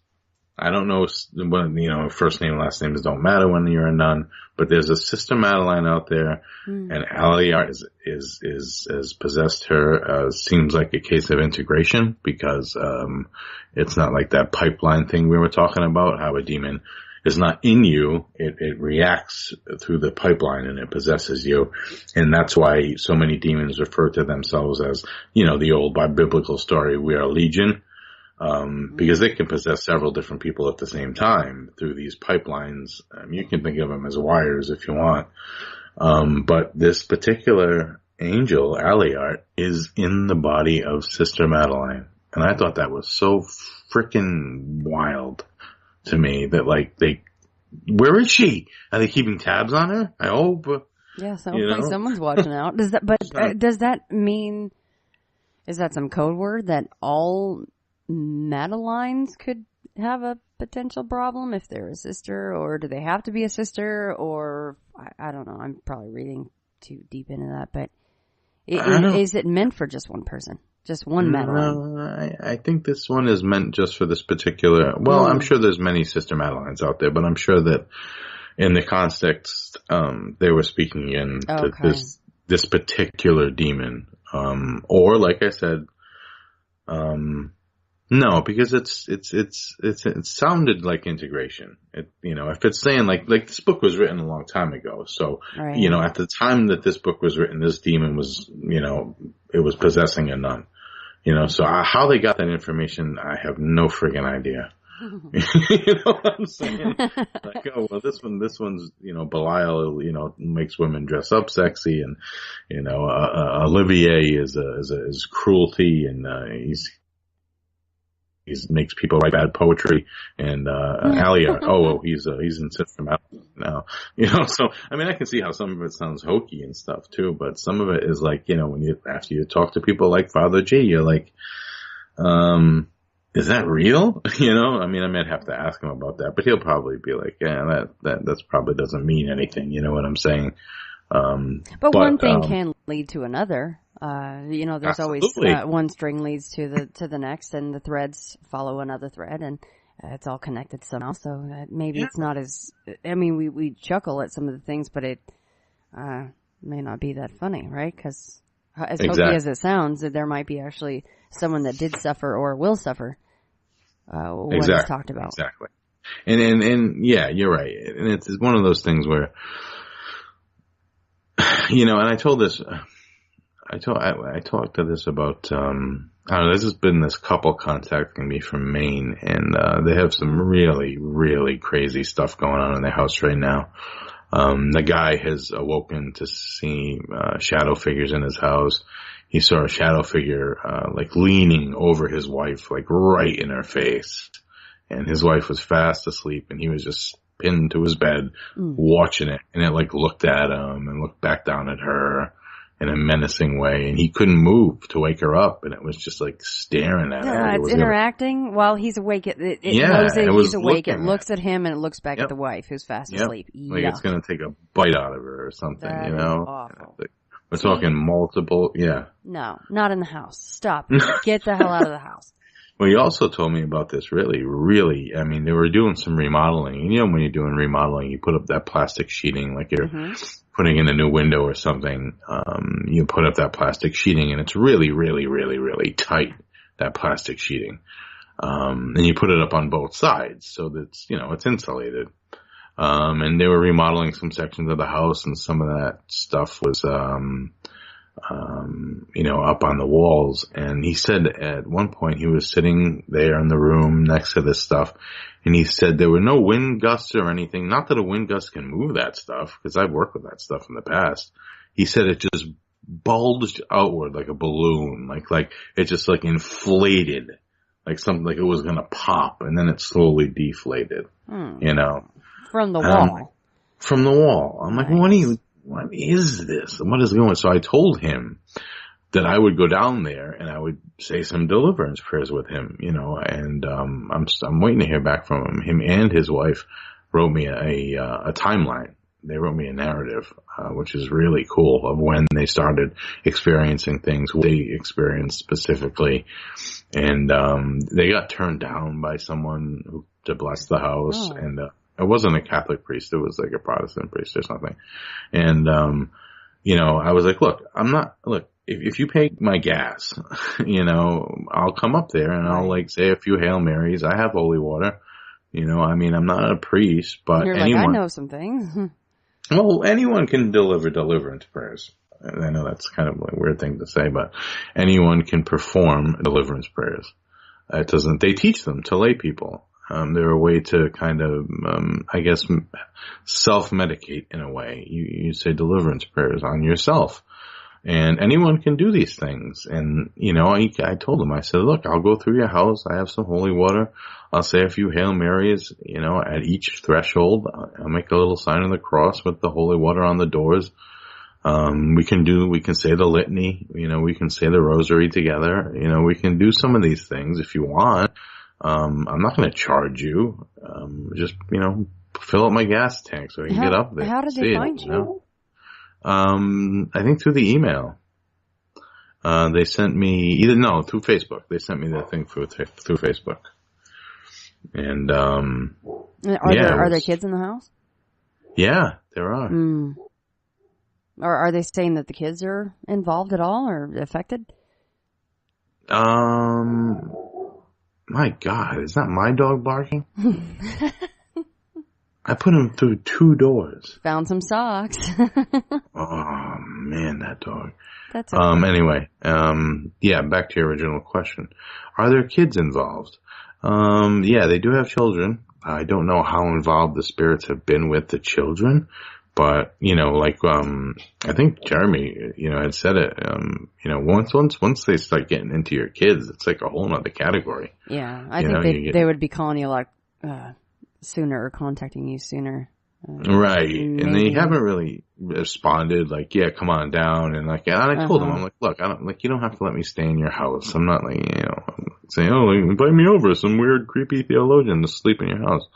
You know, you can rent me a hotel room and pay for my gas, and I'll say a few Hail Marys and do a deliverance prayer and leave. And, you know, pour some kosher salt behind me when I leave, and then don't sweep it up until the morning, you know, and see what happens. I mean, that's all it might take, you know, and for the entity to leave. You know, if I drag it with enough, right? But if they keep letting it go, and then it does attach to a child, right. Exactly. Yeah, you would think that. Well, then you're talking about a whole nother level of a problem. Because that's what I was trying to tell him as we were going over earlier. You know, I was telling him, I was like, look, I see you're at the point where you're at oppression, you know, if not obsession, you know, because if you're really like obsessing about this stuff and writing me about this stuff, I mean, there's pushing and there's scratching sensations and there's burn marks. Mm-hmm. I mean, they're on their way. You know what I'm saying? So they have burn marks. I don't know if it was burn marks or scratches, or numbers or letters, but there was some kind of, you know, there's something going on there, you know, there's some, or shoving, maybe it was just shoving or, you know, bumping and things like that. But at that level of that's oppression. You know what I'm saying? That's like 2 steps away from involuntary possession, you know, and if you don't intervene at that point, then you might get stuck in a situation where you need to go for, you know, an exorcism, and like the whole process that, you know, Father G, you know, this isn't just something where they just say, oh, I need a possession. I mean, I need an exorcism. You know, come by, you know, my address. You know, this is something where you need an entire team of people in place. You have to get it approved, which is a super long process. Exactly. Right? And that's just in the United States, actually. They need to sign, like a document that says, like, I allow this to happen. Right. And if I die, I die, you know, but you need to have a full psychological workup done. You need to have a full physical workup done. Sometimes if there's anything that's off, you need to do it again. You know, I've heard of people seeing multiple psychiatrists before they can even get in to see an exorcist. And then at that point, the exorcist has to discern whether or not, you know, you're possessed. Wow. So multiple levels of paperwork and approval and... absolutely. Yeah. And you know this stuff is documented, right? You know this stuff is documented somewhere. So I'm thinking to myself, and it's funny because Father G's, you know, one of his worst fears, according to the book, was discernment. He was terrified that he was going to, you know, do an exorcism on someone who didn't need one, you know, and do further damage to, you know, maybe multiple personality disorder or something like that, you know, and he was terrified of that. So he takes extra precautions when doing exorcisms. Right. But you know, it's that type of like, I don't even know what you call it, like logistics. You know what I'm saying? That type of logistical stuff. I mean, you wouldn't be doing that stuff and documenting it and like making these records unless it was important, right? So you know it has to be important. You know, if you're going through all this steps and you're putting exorcists in everyone's backyards and you're keeping everyone hush hush, then you know that it has to be important. There's got to be some significance to it. There has to be. You know, why would they be keeping it such a secret? You know, sometimes I feel like David Paulides when I'm talking about this stuff.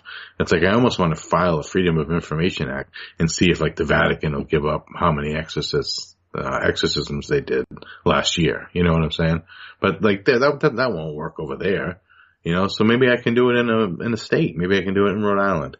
You know, how many Vatican sanctioned exorcisms were completed in Rhode Island over the past 20 years? You know, maybe I can get a number. You know, I'd love to do something like that, but I don't think they would let me have it. I really don't. You know, I don't know. I mean, if the family in Maine was listening, I guess the message would be, what's it going to hurt to have somebody come over and give one of these deliverance prayers? There's nothing it's going to harm if this is something that is completely separate of what we're talking about. It's not going to hurt anything. So. Well, that's the thing too. I mean, we talk like poltergeist, demonic siege, same thing, you know, I mean, in my opinion.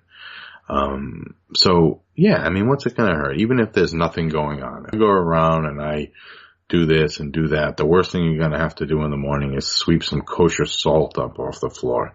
I have a question though, because you hear about, you just mentioned poltergeist.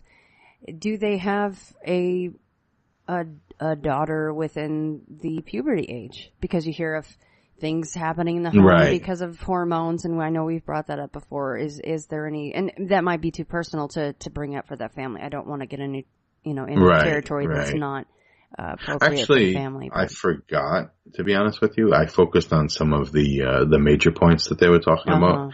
So I actually don't know, but I'm going to go back through and read the timeline, and I'll email you because, I'd like to, I told them, like, if this is something you want to do, then I'd like to record it. We don't necessarily have to bust out the camcorder or anything. Right. We can just like record, voices, put the iPhone on the table and hit record and see what happens. But, I don't know, how many children they have or what their ages are or anything like that. I just kind of gave the, time. I mean, it's like, they sent me like 4 or 5 pages of information. Really? Yeah. I mean, and this is like, this isn't the first time someone has sent me stuff like this. 4 or 5 pages? And as far as you know, they really haven't had anyone come in to even try anything? They've had someone blow them off, basically. Yeah, I don't know what branch, I mean, maybe that was enough to they're under the assumption that they'll get blown off by everyone, or, I mean, maybe. It seems like that much is going on, 4 or 5 pages full, that you would want to kind of exhaust all options at this point. I don't know. I mean, I could be wrong. I'm not living through that, but. Thank God. I mean, I would think, that, you would want to, maybe, explore different types of options. Yeah. See what's out there, see what's available, and like I said, maybe they feel they need a priest, but going through, a regular, maybe they just need a priest to do like a blessing, and just go through and bless the house. And maybe that's all it needs, So, I really can't tell. But I just want to get down there and I want to get into the mix. And, I don't know. I just want to get into the mix a little bit and see what it's like. Because I've never seen books flying off shelves or anything like that. Neither have I. I would love to accompany you. I will be your sidekick, your silent sidekick if I have to be.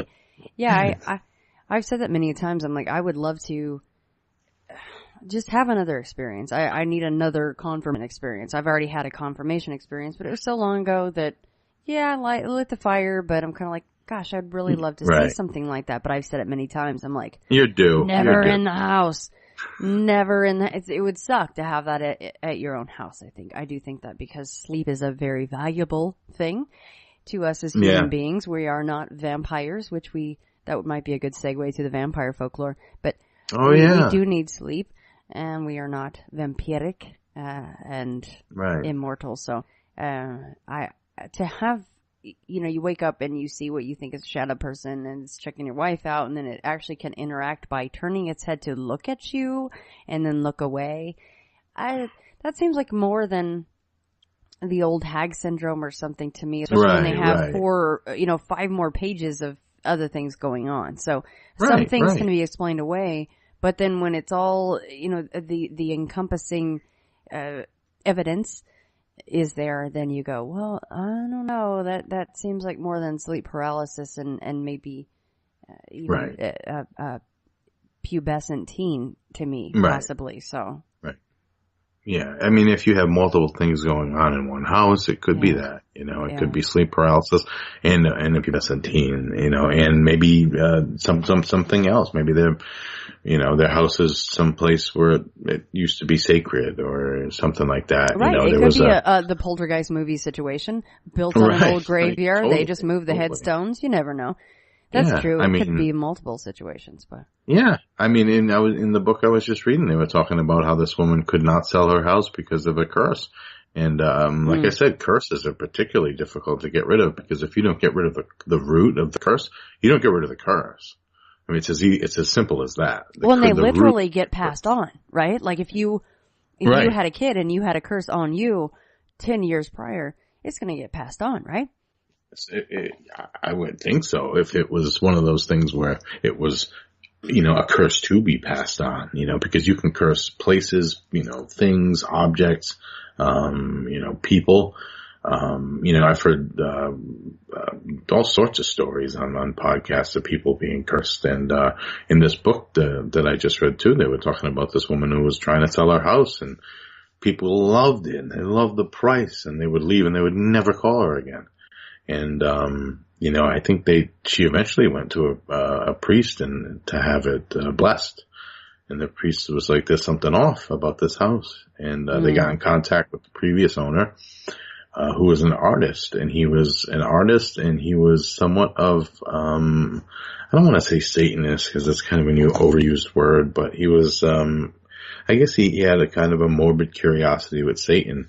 And what he did was paint a satanic image, and he put it in one of the walls of the house. Oh, shit.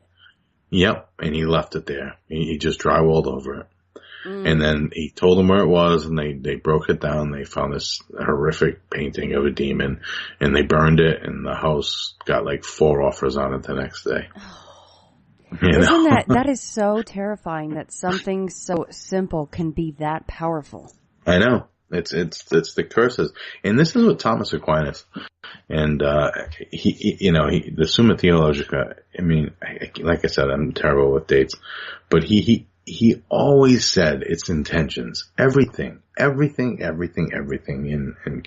religion, I can say, comes to intentions. What are your intentions? Are you intending to do good? Or are you intending to do evil?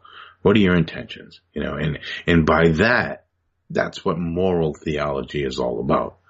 It's your intentions. It's not the outcome necessarily. The outcome of anything can be bad. Mm-hmm. I can set out right now with a bag full of old clothes and intend to bring it to the Salvation Army, but on the way I could accidentally run over my neighbor's kid, but I don't know. Would that be a bad thing? Maybe not. We're talking intentions. That wasn't my intention to run over the neighbor's kid. It was my intention to bring a bag of clothes to the Goodwill. The interconnection of people on the planet and the interconnection of morality and good and evil is such a friggin' puzzle, that I don't even know how some of these guys and some of these priests, all they do is study. That's all they do. Guys like Father G and his mentor, Father C, they read. That's all they do is read. And read ancient books and Latin books and Italian books and Greek books and, Jewish texts. And it's just, they just keep going back and back and back. And then they go forward again and they find an answer and they get 3 more questions from it. You know what I'm saying? I know exactly the feeling of it's that. like your podcast. Your podcast is the same thing, Shannon. And theology and philosophy is the same thing. And I think all these great podcasts are. And there's so many of them coming out now. And I can't help but notice, and maybe it's just me, and maybe it's just me overthinking, like, my own podcast coming out, that, like, there seems to be a lot going on about people talking about demonic entities. It just seems to be like a lot of people are talking about it now, or they're relating to it in a different way. And, and I don't know, I just feel like it's time, it's time to, like, talk about it realistically.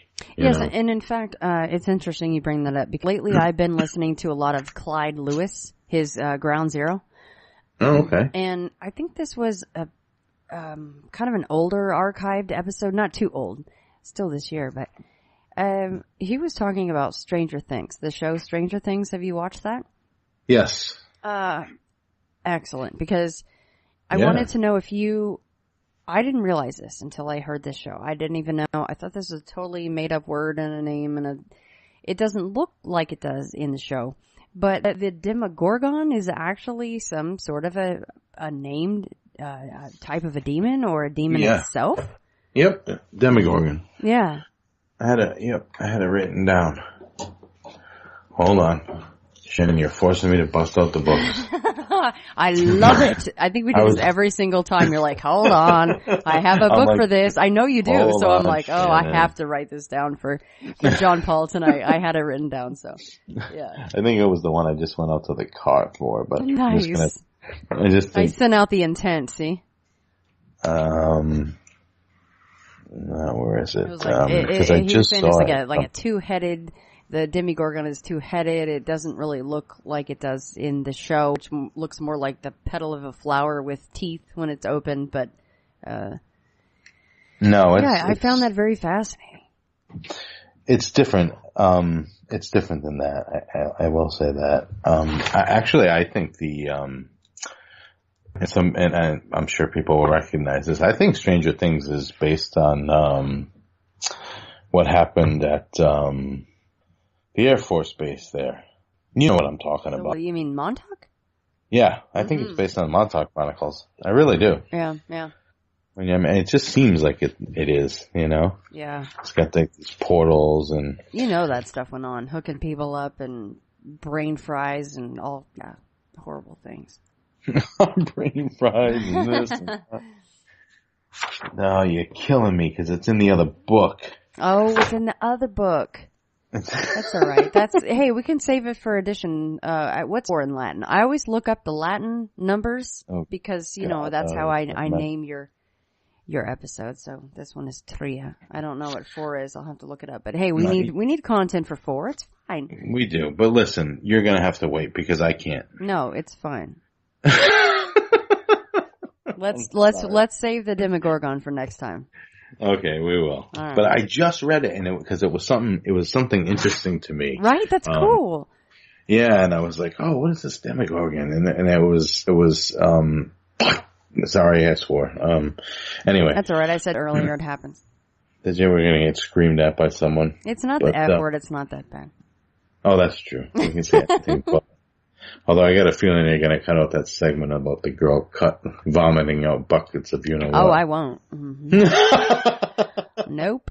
Part of history. Sorry, folks. Well, that happened, and that was seen. Yeah, no, that's staying in, dude. I mean, it grossed me out. I didn't think I was going to be grossed out because you're like, pretty gross. I'm like, nope, bring it on. You're like, here's what it is. I'm like, yep, that's pretty damn gross. Holy shit.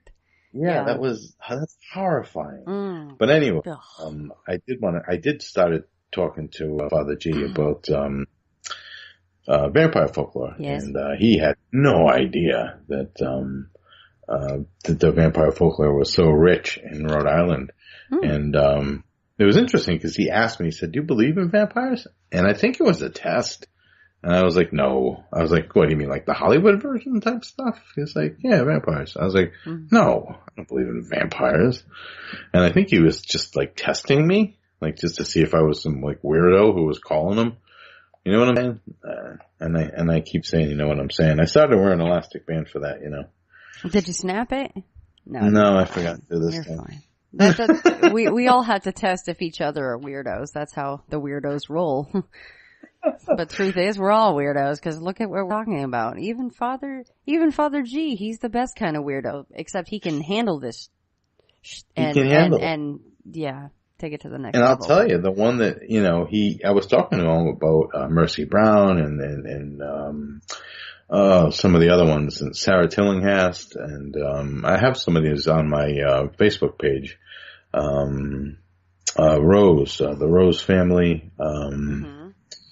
But some of these poor young girls were so, Rose Hill, that's right, Rose Hill, that's where Sarah Tillinghast, Ruth Helen Rose, that's where she's buried, Rose Hill. But, there was like, I don't know, I want to say like 6 or 7, famous for being vampires, in Rhode Island, but they were really just buried in the cold months, and they were not buried, but they were entombed in cold months. And, that's why everyone thought they were vampires. I guess Mercy's entire family had conducted consumption, which is what nowadays, like Hesse or something. I don't know. I think so. I'm not sure. It's not. It's not Hep C. It's I don't know. It's something like bronchitis or something. It's something simple. But if people used to die of it a lot back then. Someone out there screaming at their microphone or their earbuds. They always do. It's typhoid. No, you're like, God damn you guys! No, you should before you get on. But her whole family was dying of it, and then she died. But it was like January, so they put her in this tomb, and I have pictures of the tomb on my Facebook page. And they just, because the ground was frozen, so they put her in the tomb. And then her younger brother got sick, and for some reason they thought she was a vampire, because she was the first woman, I guess, to die. And they're like, oh no, she's a vampire. So in, I think, March, when they buried her, they also, dug her up a week later. Now, mind you, she had been frozen all winter. She was never buried. She died in January, but they didn't bury her till March? Well, they couldn't dig till March. Oh, right. So they bury her in March, and then they dig her up, a little bit later. She's probably down 2 feet, and the ground is still frozen. So when they cut her open, she's got blood in her liver and her heart. Yeah, because she's thawing out. And that's the way it went in Rhode Island as far as vampires. All these young girls, just died in January and weren't buried until March.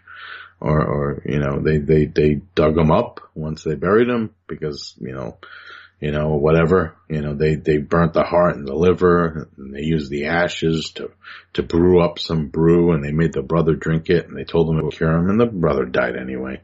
Yeah, because guess where they're getting the blood and the tissue? From someone that died of some rotting corpse. Freaking disease. Yeah. And you're like, here, drink this. Seriously, guys? Really? They've been rotting for 3 months. Oh, God, can you imagine? No, but he was pretty fascinated by the vampire folklore, which is, I don't know if maybe he was testing me, maybe he wasn't, maybe he believes in vampires. I should ask him. I was just gonna say, so he didn't elaborate any on his thoughts on the modern vampire. He just said, "Do you believe in vampires?" And I said, "No," and that was it. He was like, "Okay," So something else that I was listening to might have been Clyde again. I love that show lately. I'm really on to Ground Zero. Anyhow, I think it might have been Clyde's show again. That someone was on there talking about how someone in the royal family had lived to the ripe old age of 101 or 102 or something. It's because they would get blood transfusions from young people. And supposedly that at some point, and this may be a much earlier point in history, but that they would go to these third world countries, which I don't know how. I'm not making fun of any country at all. I'm just saying that I don't know how safe that would be. It wouldn't even be safe if you went to downtown Las Vegas. I'm just just saying blood is, it can be an affair thing. You know why I'm saying this. Yeah. But they would go to these countries and they would pick out 10 to 15 young people and they would take them and they would never be seen again. And the thought was that they would use these young people to give them blood. And it was basically the fountain of youth. And that is maybe one of the reasons why this royal lived to the ripe old age of 101 or 102 is because there was these young red blood cells running through her veins. So that's quite interesting. Do you remember the royal's name? I do not. And I don't even know if that was actually mentioned. I should go back and try to find out so I could cross-reference. But it was a British royal. So basically the family that is in power right now. Oh, wow. Makes sense. Yeah. Yeah. Aren't they supposed to be reptoids or something though? That was mentioned in that same episode. So take it with a grain of salt, right? So I don't know. It was also, I think it was mentioned about Diana's death, right? And that supposedly before she died, and I hadn't read this, or I don't know if this is true, but that she had mentioned that she felt like they were basically, for lack of a better term, aliens, right? That they were just not of this planet. They were evil and they're not of this planet, and that she wanted to talk about it, and that's why she was assassinated. So, that's a whole nother episode. But That's a whole nother bag of worms can right of there. worms right there, son. Yeah, but you know what's funny? As you remember, we talked about the demonic tarot cards for a while, and we pulled a card for you, and it didn't seem to make any sense. Right. I'm trying to remember what card it was that I pulled for you. Do you remember? I don't. Because I went back later, and this often happens with tarot, and it makes perfect sense. And I remember reading it on the air, and I was just like, oh, da, da, da, da, and you were like, huh, and I was like, huh, and we were like, all right, cue Alan Watts, and that was it. Right. But then I went back and read it, and digested it, and it was all about because I think we asked, why did you see the shadow people? Mm-hmm. And it was all basically this demon's deal was getting the truth from other men. That was his whole purpose. Mm-hmm. And I was like, oh, wait a minute. That actually makes a lot of freaking sense. Shannon's show is just about getting to the truth about the paranormal. It's about going into the fray. And like, maybe what she saw is, it made sense after like a week or two went by, and I was like, I had it written down on my desk, and I looked at it again, and I was like, oh no, wait, this did make sense. I thought that was really cool. That is cool. I mean, that was the ultimate catalyst. So, right. And that's why I definitely do this. It only usually brings more questions, which we were laughing about just a little bit ago. But it doesn't, I don't ever get tired of it. Yeah. No, I never will get tired of it either unless I get possessed. I don't want to get possessed. But... Don't do that, dude. I mean, look, you have the cool tattoos now that should aid in preventing such an event. Maybe. So, and you have that bad of the bone German Shepherd, which you're training with the socks around the neck. So maybe animals are supposed to be very sensitive to those sorts of things. So if you do go to Rome, you drag something back, you got the glove, whatever it might be. That's true. Maybe the and dog. I told you know what's funny about dragging things back is I told the people in Maine that I would drag the thing out of the house with me. I said, I told her, I said, if you let me come up there, I'll tell it to come with me, but I don't think it'll say such a thing. Well, I don't think it'll follow me all the way to Rhode Island, But you were the one that said that, time and distance means nothing to something like that. But I just learned that. Oh my gosh. So maybe you're like, oopsie. They're going to send me an email like, oh, we don't need you anymore. Something miraculous happened. Right? They're like, it's weird. We don't see it. There's nothing going on here. And you're like, cricket. And you're like, I can hear someone in the living room. There's no one home. Right. No, that's not going to happen. We need to, it's all about intent, and we got to have positive thinking. It's all about intent. You can handle that situation without bringing it home with you. I can. You don't need that.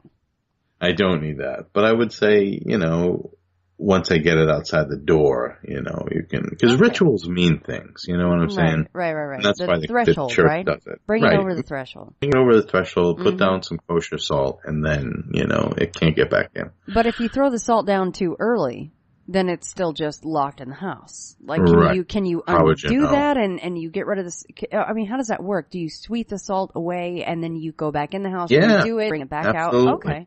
That's interesting. Because I think it was in Dr. Faustus or I get them confused all the time. The book Dr. Faustus and King Solomon. King Solomon was known for summoning demons to do his bidding. Interesting. And I think he had a staff or a wand of sorts that he used to command demons. But he used to, I think he either stood in a pentagram or a hexagram, or summon them in a pentagram or a hexagram. Oh, and I don't know the difference. I think there's probably some witch out there screaming at me. I don't know the difference between a hexagram and a pentagram. I don't either. I think it's probably Hex is 8 sides, so the pentagram is 5 sides maybe. I don't know. I guess it's good that we don't know. I don't know. But he used to summon demons, and that's how he amassed some of his wealth but because he had this cane, they would kind of do whatever he wanted them to do.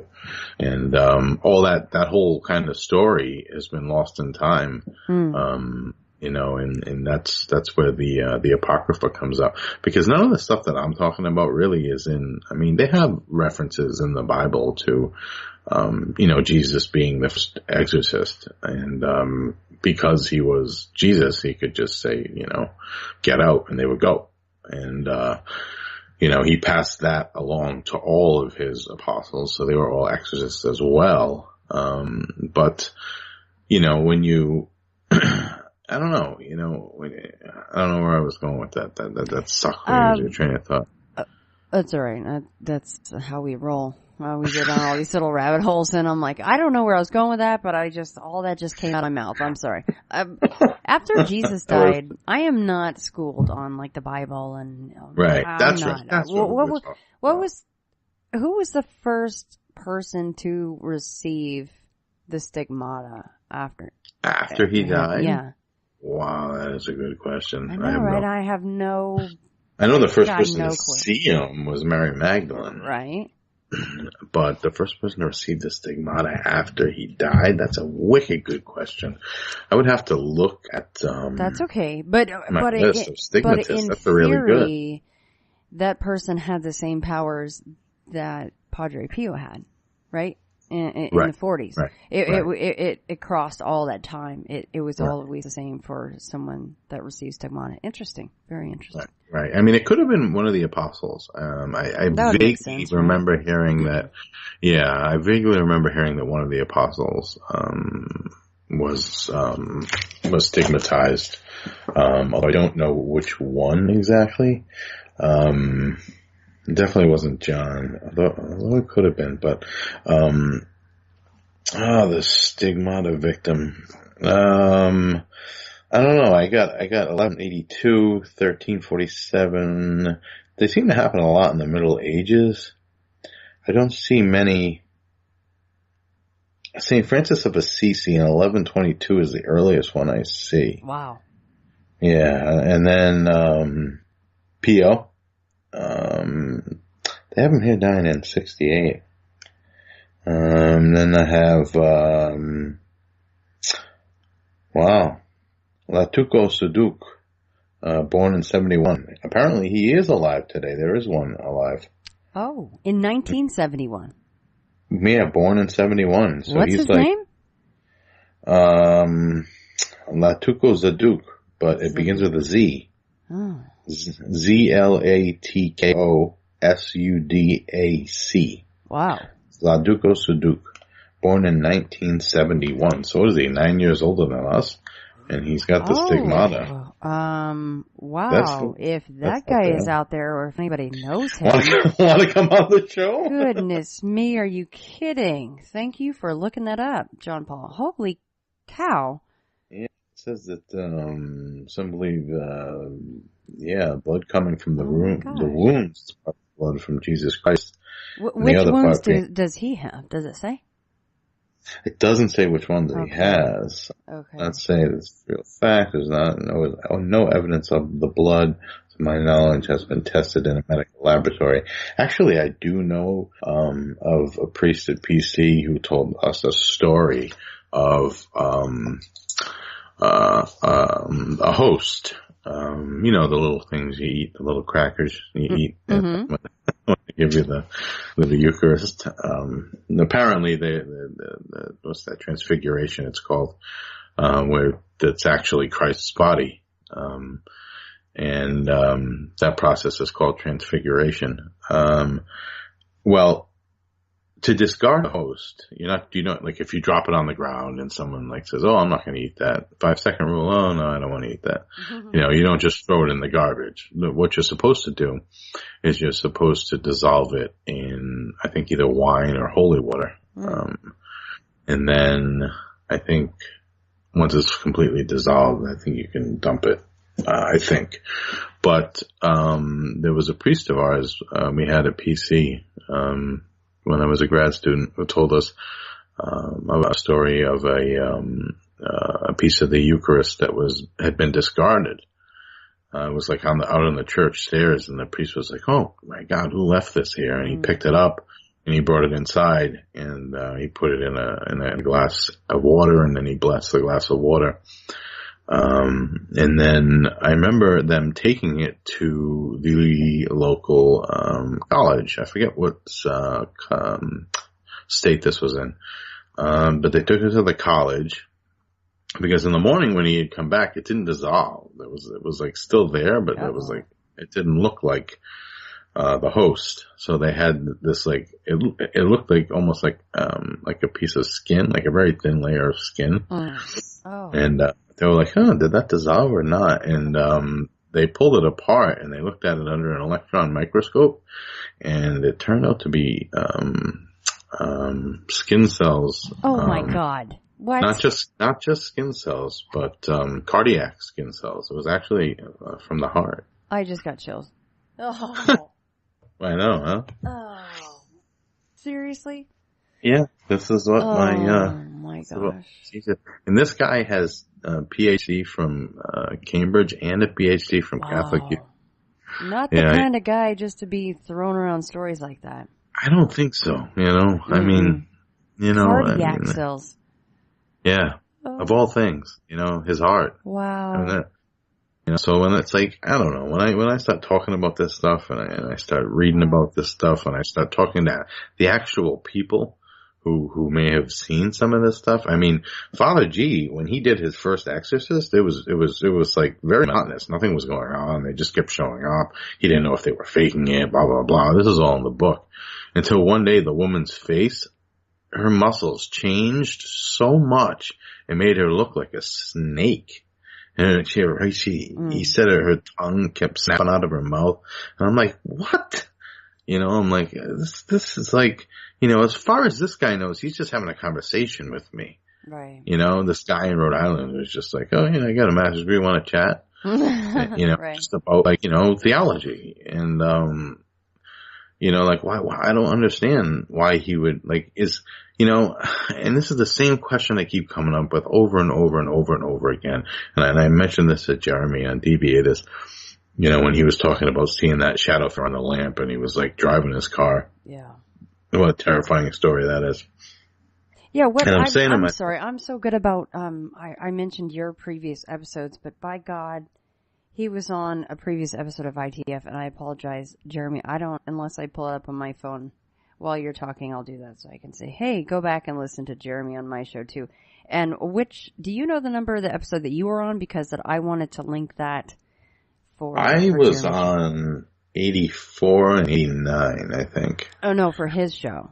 Oh, for his show, I think I was on 28, 29, or 30 maybe? Okay, I'll look that up. That gets I can't tell you. Okay, I'm sorry. Continue.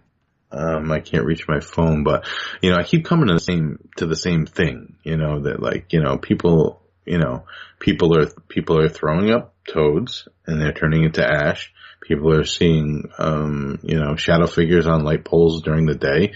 People are seeing them at night staring over their wives. People are vomiting up nails. People are doing all sorts of levitating off beds, experiencing poltergeist activity. Or they're just like, I don't know, what did his doctor say? It was lack of sleep. Yeah, I do remember him saying that, crazy. Yeah. Lack of sleep. And I'm thinking to myself, like, really? Really? That's it. That's it. That's your choice. Those are your choices. You were either, tired, and I've been tired. I'm tired right now. I'm tired all the time. My job sucks right now. I don't get very much sleep. I'm always tired. In fact, I'm so tired that I've actually crashed my car twice.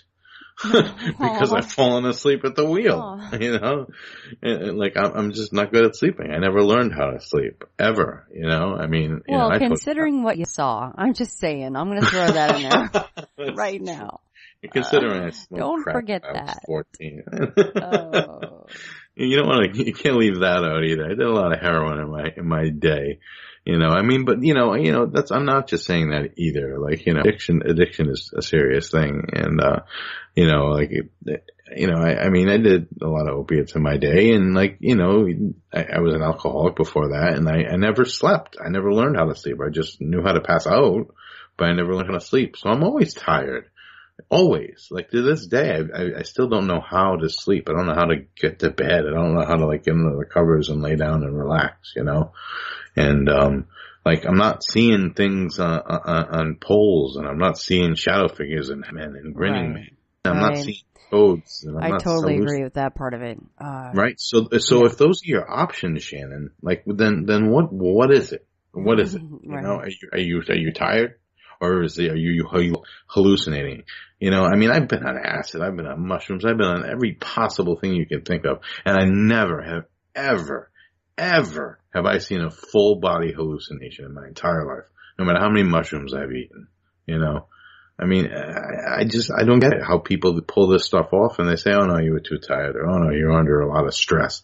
So, you saw the grinning man last night, or, oh, you were too tired. So, you saw this thing standing on a house that looked like a devil, It's like such, it's either that or it's the other. That's really what it comes down to, right? Am I missing something? No, absolutely. Or it really is there. And you're like, by God, if it were me, and at one point it was only the one time, just like you, I'm like, right. I know what I saw, and I know that those 4 MFers were there. Okay. There's no way. There's no other explanation for that. Like, sorry.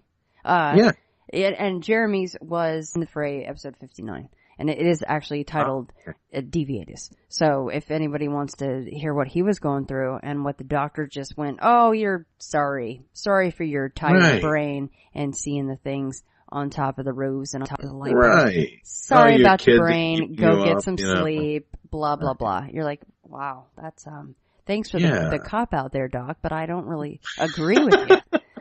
No. I mean, and I know you like Bigfoot, you're a Bigfoot kind of gal. Mm-hmm. Love the big hairy guy. I mean, who doesn't?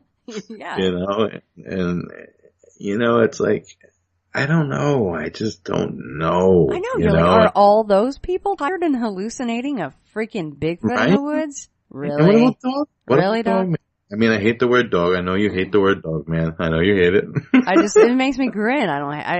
It's just something about it. It's because you have a pug. It's because you have a pug. It probably is what it is. I'm like, oh. It's because I have a German Shepherd. So when I say dog, man, I'm like, oh my God. Yeah. I mean, and when you say werewolf, you're like, well, I can't say that because that means it turned from a human being into this hideous creature. Maybe not, right? Maybe not, yeah. There are crazier things like thrones, fates, and nightmares out there that are actually buzzing around that not everyone can see. Yeah, and you're throwing up toads and other things. Crabs? This woman threw up crabs, live crabs. See, and that's interesting because I always bring up, I think I've brought up the movie Constantine every time we've talked, and I apologize for that, but I love that movie. And at one point, the demon itself, or the thing that was following him, turned to this mass of cockroaches and crabs and things, and right? And he had to do this little spell or something. I can't remember. It's been a while since I've seen it, but and then it kind of just melted into the sidewalk, and all these little things are running into the sewer. And they made it funny because they show him kind of stomping on whatever bugs he could find. That was the remnants of this demonic entity. Right. But that's really interesting because there are, so what you were saying earlier, what I'm getting at very long-windedly, I'm sorry, is that you were saying earlier that aspects of what they have taken from these real-life exorcisms and what these demons are capable of doing and have done are peppered into these very Hollywood-made movies. Absolutely. In fact, there was a girl who was plagued. I think she was under maybe demonic oppression, and she woke up at night and she thought she heard like bugs, and she turned on her light, and her entire room, all the walls, like almost every square inch of the wall, was covered with cockroaches and cicadas and crickets, and they were all way bigger than they've been.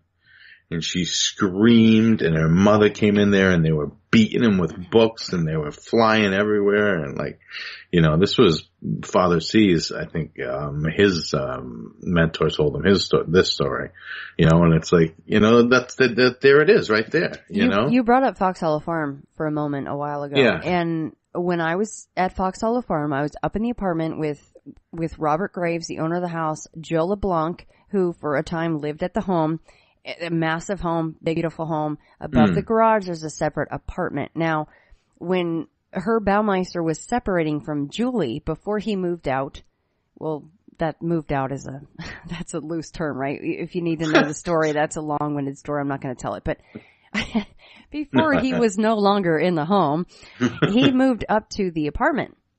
And it has a little kitchenette and the bathroom and a place to, you know, sleep and everything. It's above the garage.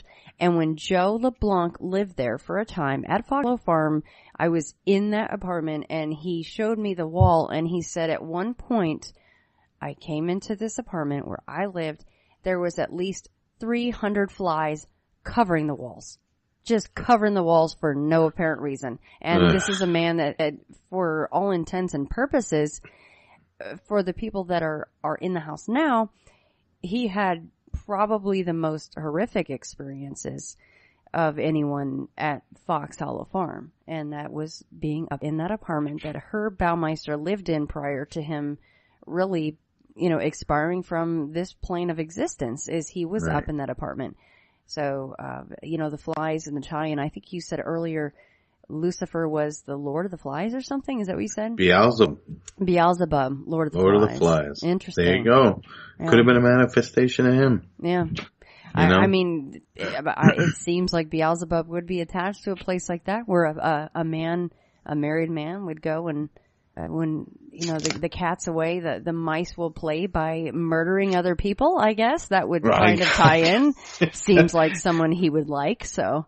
Yeah. And it's not just that, you know, he was Lord of the Flies either. He was, you know, he was the seraphim, you know, he was super powerful. Yeah. You know, so, I mean, the idea that Lucifer and Beelzebub, they're almost like equals, you know? Wow. But, I mean, it's like, I don't know. I mean, if you think of this like matrix or this pipeline of interconnectivity, you know what I'm saying? Of, you know, maybe they are in hell, or maybe they are in an astral plane, or maybe they are here with us. You know, it doesn't matter where they are, but they can get to us in any way, shape, or form they want. And, you know, who knows? Who knows why there was a bunch of flies on that spot, on that wall? You know, maybe it was a reminder. Hey, check this out. You know? Isn't that so interesting, though, that both of us have only had really the one confirmation sighting and then nothing since? And the fact that Father G was so interested in your family history and what you saw and what your father saw. Yeah. And he kind of, I'm sure even he was like, well, I'm like, well, why just the one thing? If I can see something like that once, maybe it was just a glitch in the, use the word matrix. Perfect. Right. If it was just a glitch in the matrix, maybe that's all it was. But if it's more than that, why haven't you and I seen anything since then? Right. And that's the thing I always go back to. Like, if it's a glitch, right? You know, if it's a glitch and I had a glitch and you had a glitch and Jeremy had a glitch, you know, why then are there priests all over the place doing exorcisms? Right. Like the glitch is more than a glitch for some people. But why aren't we those people? It's just not a glitch. You know, I mean, there's people that have been going for 40 years. You know, fighting the same demon because they're cursed, or this one particular woman has been coming for 9 years, you know, and it's like, oh, she comes every week for 9 years. Man. See, even then, those are the things that really tug at my heartstrings. And that story you told about the woman that was cursed since she was in the womb, that is really truly heartbreaking. And awful. You know, sometimes when you think of your parents and you're like, oh, sometimes they annoy me or this or that, you're like, oh my gosh, you really just should shut up and appreciate what you have, because you could have been cursed in the womb. mean, my gosh. That's heartbreaking. And by the way, we do have actual heartstrings. We really do. Look them up. It's amazing. We're amazing beings. So I can see why one that has no body would maybe want to hey, I want to check this out for a while, you know. Right? And, there was another thing I wanted you to check out too, because I remember mentioned in some of the ancient religions on another episode, talking about some of the histories and things like that. And I think it was the Malis. Was it the Malis? The Mali tribes from Africa. And I think some of them ended up in New Zealand somehow. And and a lot of times Catholicism and or Christianity does a lot of bad, and it's not Christians and Catholic inherently. It's not the religion. There's nothing wrong with the religion. I've said this on every episode. It's always the people who are involved with it. They either mistake things or they do things that they're not supposed to. It's usually a mistake, there's nothing inherently wrong with religion. It's the people in it that screw up, and, and there's this great documentary on it. I cannot remember the name of it. I'll email it if I remember it. But, there was this Mali woman who was, they thought was suffering, suffering from possession.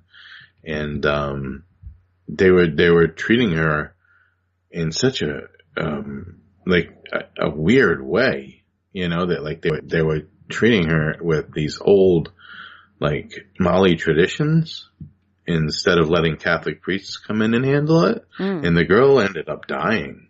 And, they basically drowned her. They kept saying that, oh, God. Yeah, they kept saying that, water was the key to this demon. And it was they had her in the shower, open her eyes. There was reenactments, but there was also interviews with people who were actually there. When was this? Not long ago. Oh my gosh. Not long ago, but they basically had her on the ground and they were forcing her to drink water because that's what their belief was. And, these two Catholic priests came to the house and they're ready to do an exorcism. And the guys were get out of here. We got this, Oh, it was all family stuff. And, it's was she possessed? People seem to think she was in the family. But was this the way to deal with it? I don't know. Do people die during possession? That's another thing I've been meaning to ask Father G. It's he's done 50 exorcisms. Has anybody died? I don't think so. I really don't think so. You mean during the exorcism or just letting it go?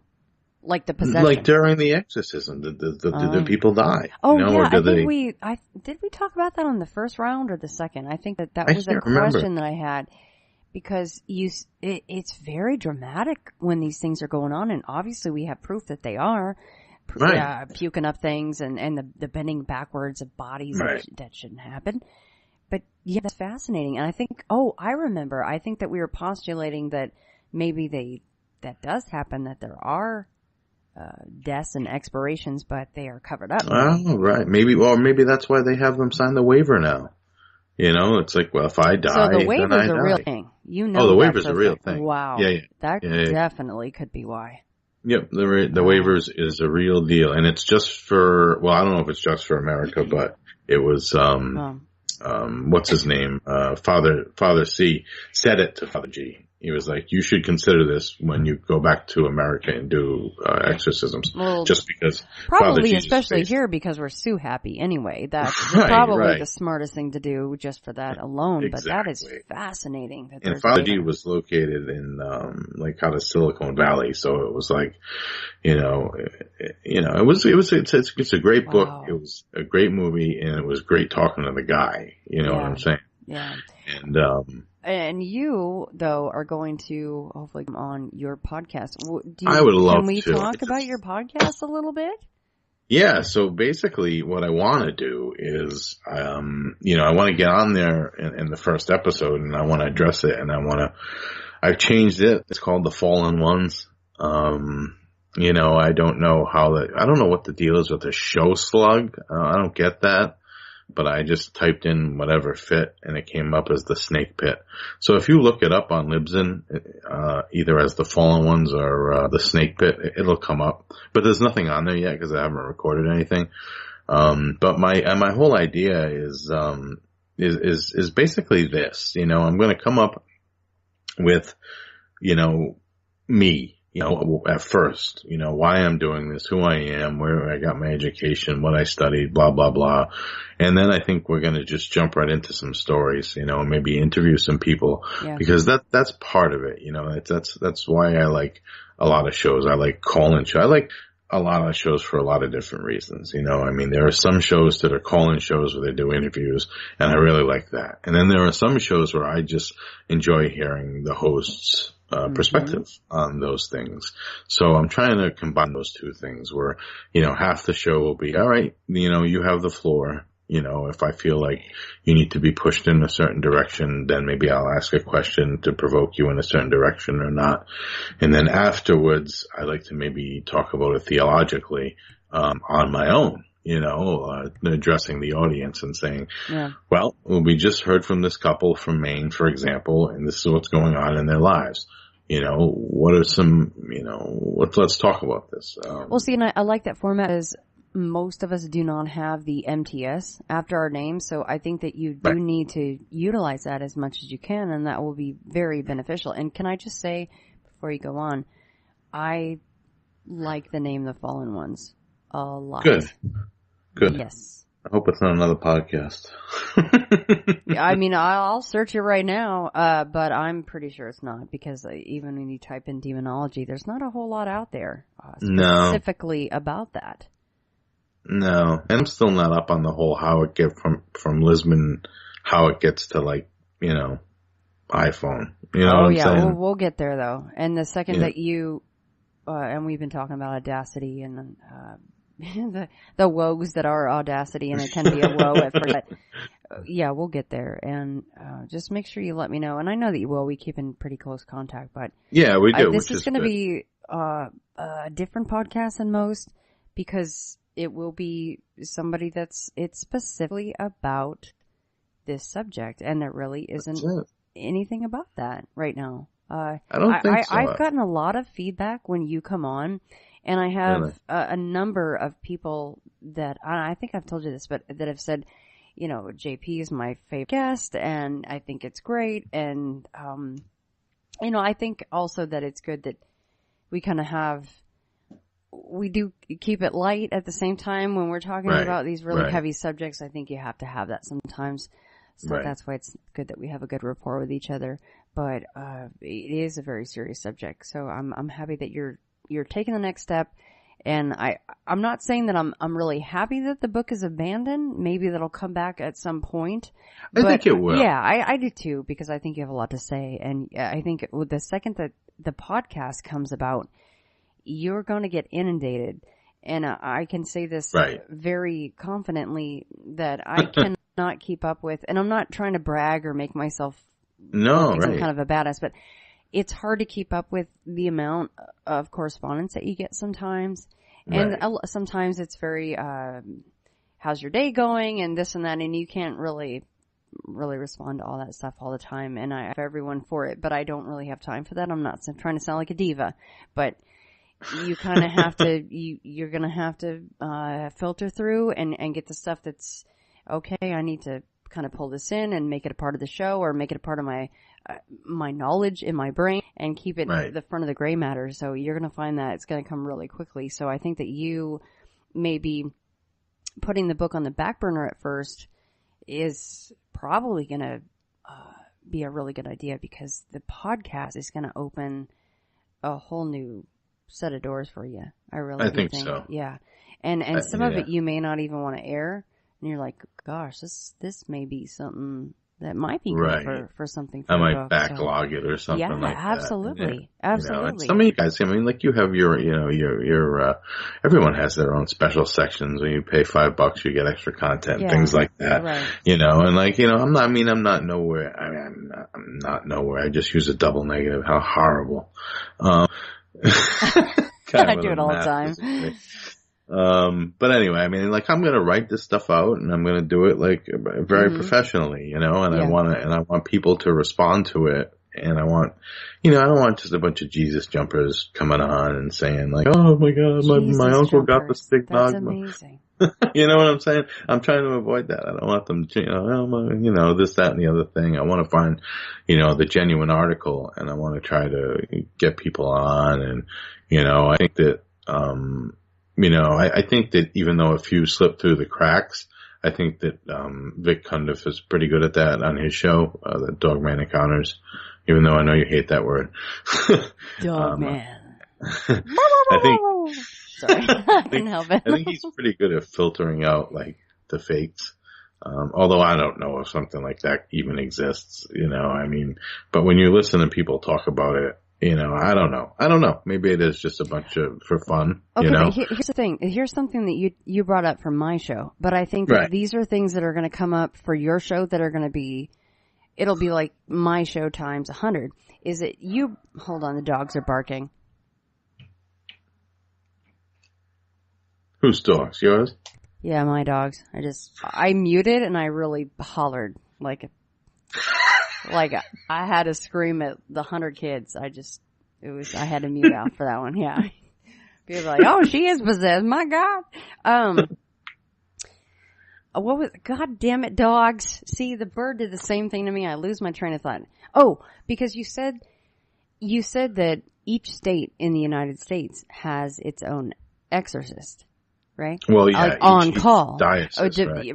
Yeah, and depending on the size of the state, maybe they have more than one. That's something I've never heard. And what I want to do is I want to tune into the fallen ones, and I want to learn that plus all this other stuff because I know that you're big on reading and you're researching. Right. You're a master. You got the master's in theological studies. This is what you do.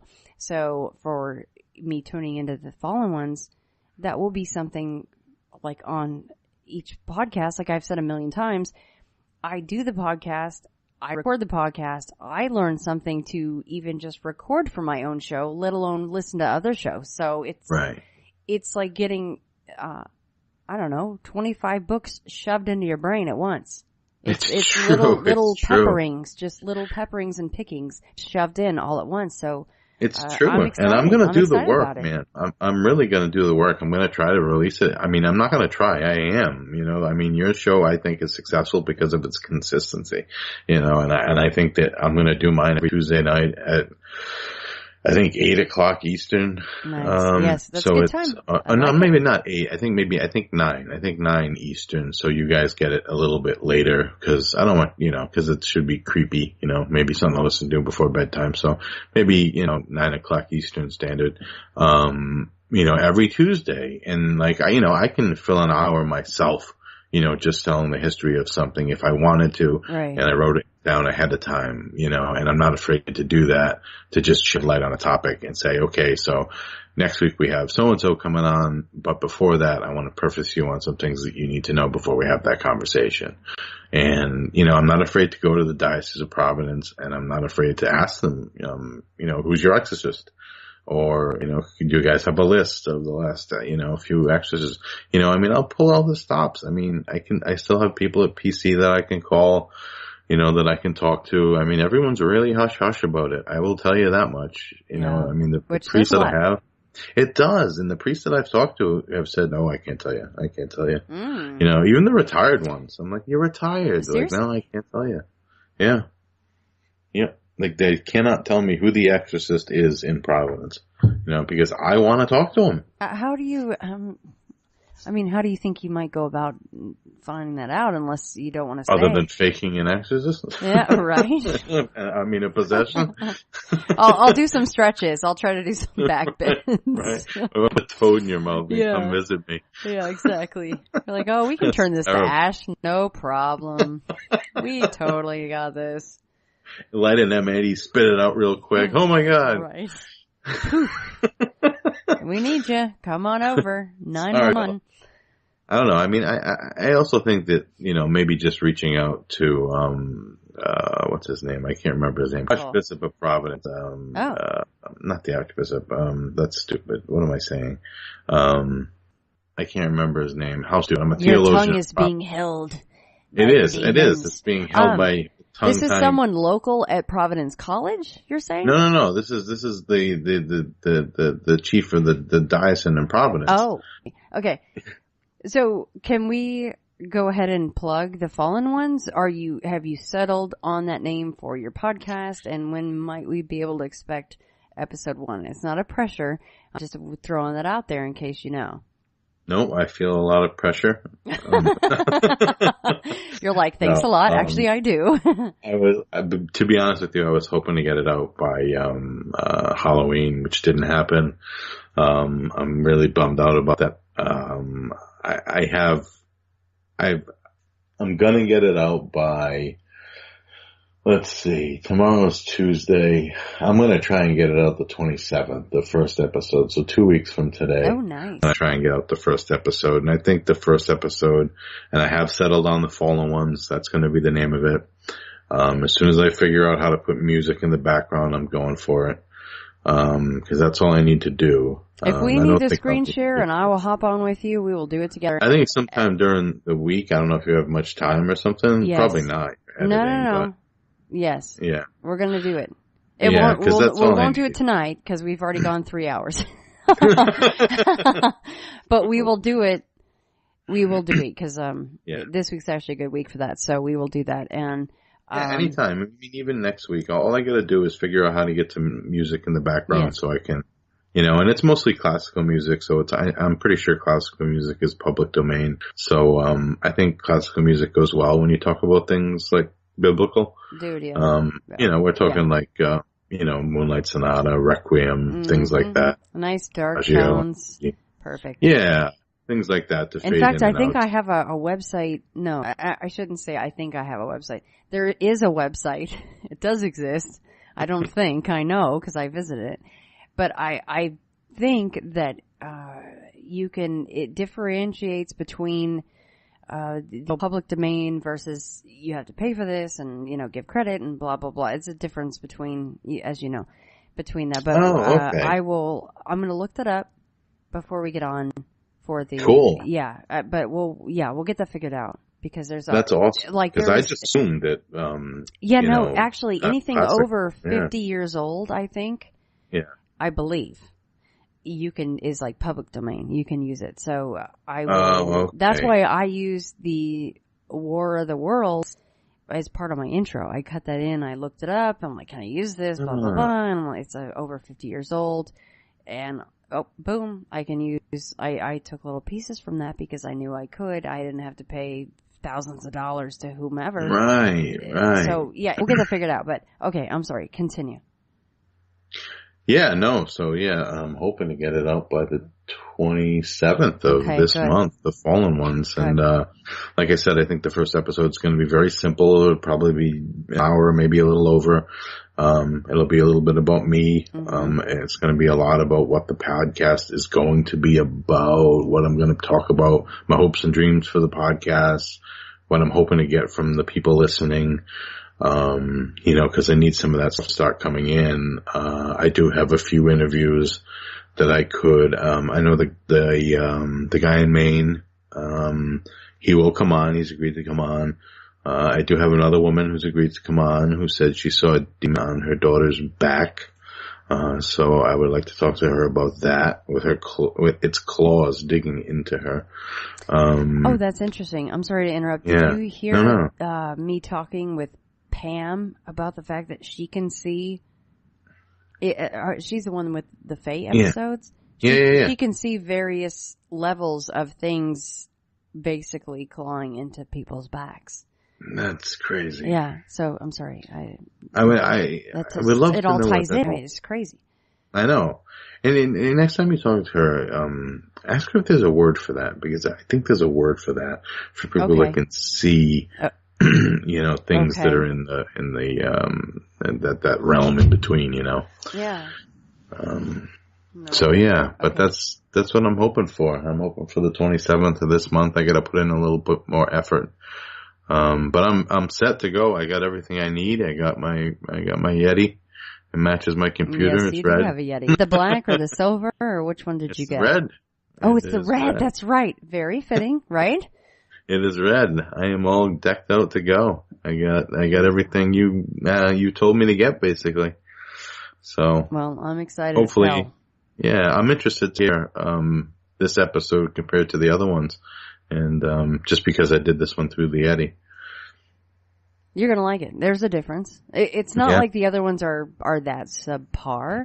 It's just that it's kind of one of those things where no one notices if your house is clean. They notice if it's dirty. Those kind of things. Like, it's not like it really comes up until it comes up. You're like, oh, okay. Well, it's funny because this room where I am talking now is not where I'm going to be recording. No? No. It's, I have a different room in my house that's, it's full of stuff, which is great for sound absorption, and it's carpeted wall to wall. So it's going to be nice and quiet in there. Yeah, you're already one up on me because I don't even have a room like that. So as you know, for now when I'm home alone, I can record downstairs in my office, but I have to I have the pop filter on my Yeti, and I have to be right up against it because. Really? Yeah, because I have to tile on the floor. The whole house is tile. And it's a pretty big room, and there's no sound absorption in here. But other than that, I'm upstairs in the closet, so I can kind of... It's hot as the hell that we were just talking about. You know that. I'm sweating my balls off in the closet tonight. So nights like this with you, you were recording in a closet. That's friggin' hysterical. Dude, yeah, you know what? In fact, most of the episodes that you hear of Into the Fray are recorded from the upstairs closet, and it's perfect because it's a closet. It's got all the clothes hanging up around me, but it's hot as hell. It's hot as the Far Side hell we were just talking about with the guys laughing in the suggestion box. I'm like, suggestion. Get an effing recording studio, Shannon. God damn it. You know what? I will say this, cause I tell you, I work with the guys getting out of jail, and one of them decided, or a couple of them decided to make a studio out of one of the closets. Yeah. And for soundproofing, like, I don't know, they probably don't even have Dunkin' Donuts in Nevada, do they? Oh, hell yeah, we do. Oh, you do? Well, you know the trays they give you if you buy like more than 2 coffees? Yeah. They use that as soundproofing. Dude, whatever works. They just stapled it on every like panel they could. And like they just like hung a mic up in there and like wrapped, I guess. I don't know what they did. See, and I know the difference when I'm recording. You hopefully will only have to edit once, right? You record and then you have to edit depending on what points or how many slip ups you have during a show. You hopefully only have to go through it once. Yeah. So I know the difference between when I'm downstairs versus upstairs. The problem is the computer is much better downstairs, but if I'm upstairs, the sound, the audio aspect is better. The computer is a little more bogged down with crap and it's older. So it's kind of that push and pull with each thing. But on this one downstairs, me personally, I'm more comfortable, so I of course would rather be downstairs. Yeah, and you know just what? with my face shoved into the I'm fine with that. I'll eat this thing if I have to, versus just being hot for the entire time I'm talking to somebody, because it's enjoyable, funny. Except for burning in hell. Except for burning in hell in Nevada. Yeah, up in the closet. It was funny because I was thinking vent. about buying a pop guard, because when I used to play in a band, and my singer had a pop guard, but when he recorded, but I was like, you know what? I don't need a pop guard. I'm not going to be screaming into my microphone. I'm going to be talking. I have such a dull, baritone voice. It's not going to matter. And I think in the padded room, I don't think it'll matter either. But, it's funny that you bring that up, because I know how to cut and edit and stuff, but I don't know how to pull up noises out of, my recordings. If I were to drop something on the floor right now, and I wouldn't know how to pull that out. Yeah. Well, I'll show you that. It's a priceless thing in Audacity. You can't pull everything out, but you can pull most things out. Which is fine. I mean, I don't expect to be making a lot of mistakes. Like, if I make a mistake, I'm just gonna go back and start again and then just cut it out. You know what I'm saying? I mean, if I'm doing a recording, obviously that's different. I can't do that. But if I'm, doing my own show where I'm not doing a recording that week, if I screw something up, I might just stop and then read the sentence again. And then, this way I'll know where I can just cut the whole section and splice it together. Yeah, and when I'm at my worst is when I have to do an intro. When I'm by myself and just recording into Audacity, for some reason, it takes me forever. And I have to take like 3-4 takes, and it's really annoying. But when I have someone on with me like you, and I have that bounce back, for some reason, I don't know what that is. I'm like, really?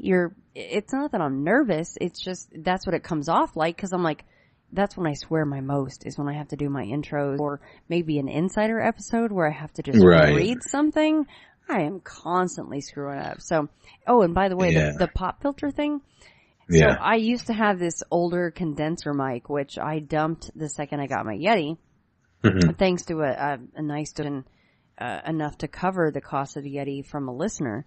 But nice. All I did was, I've had this Yeti for a long time. I love it. I don't want to replace it unless it's with the Yeti Pro.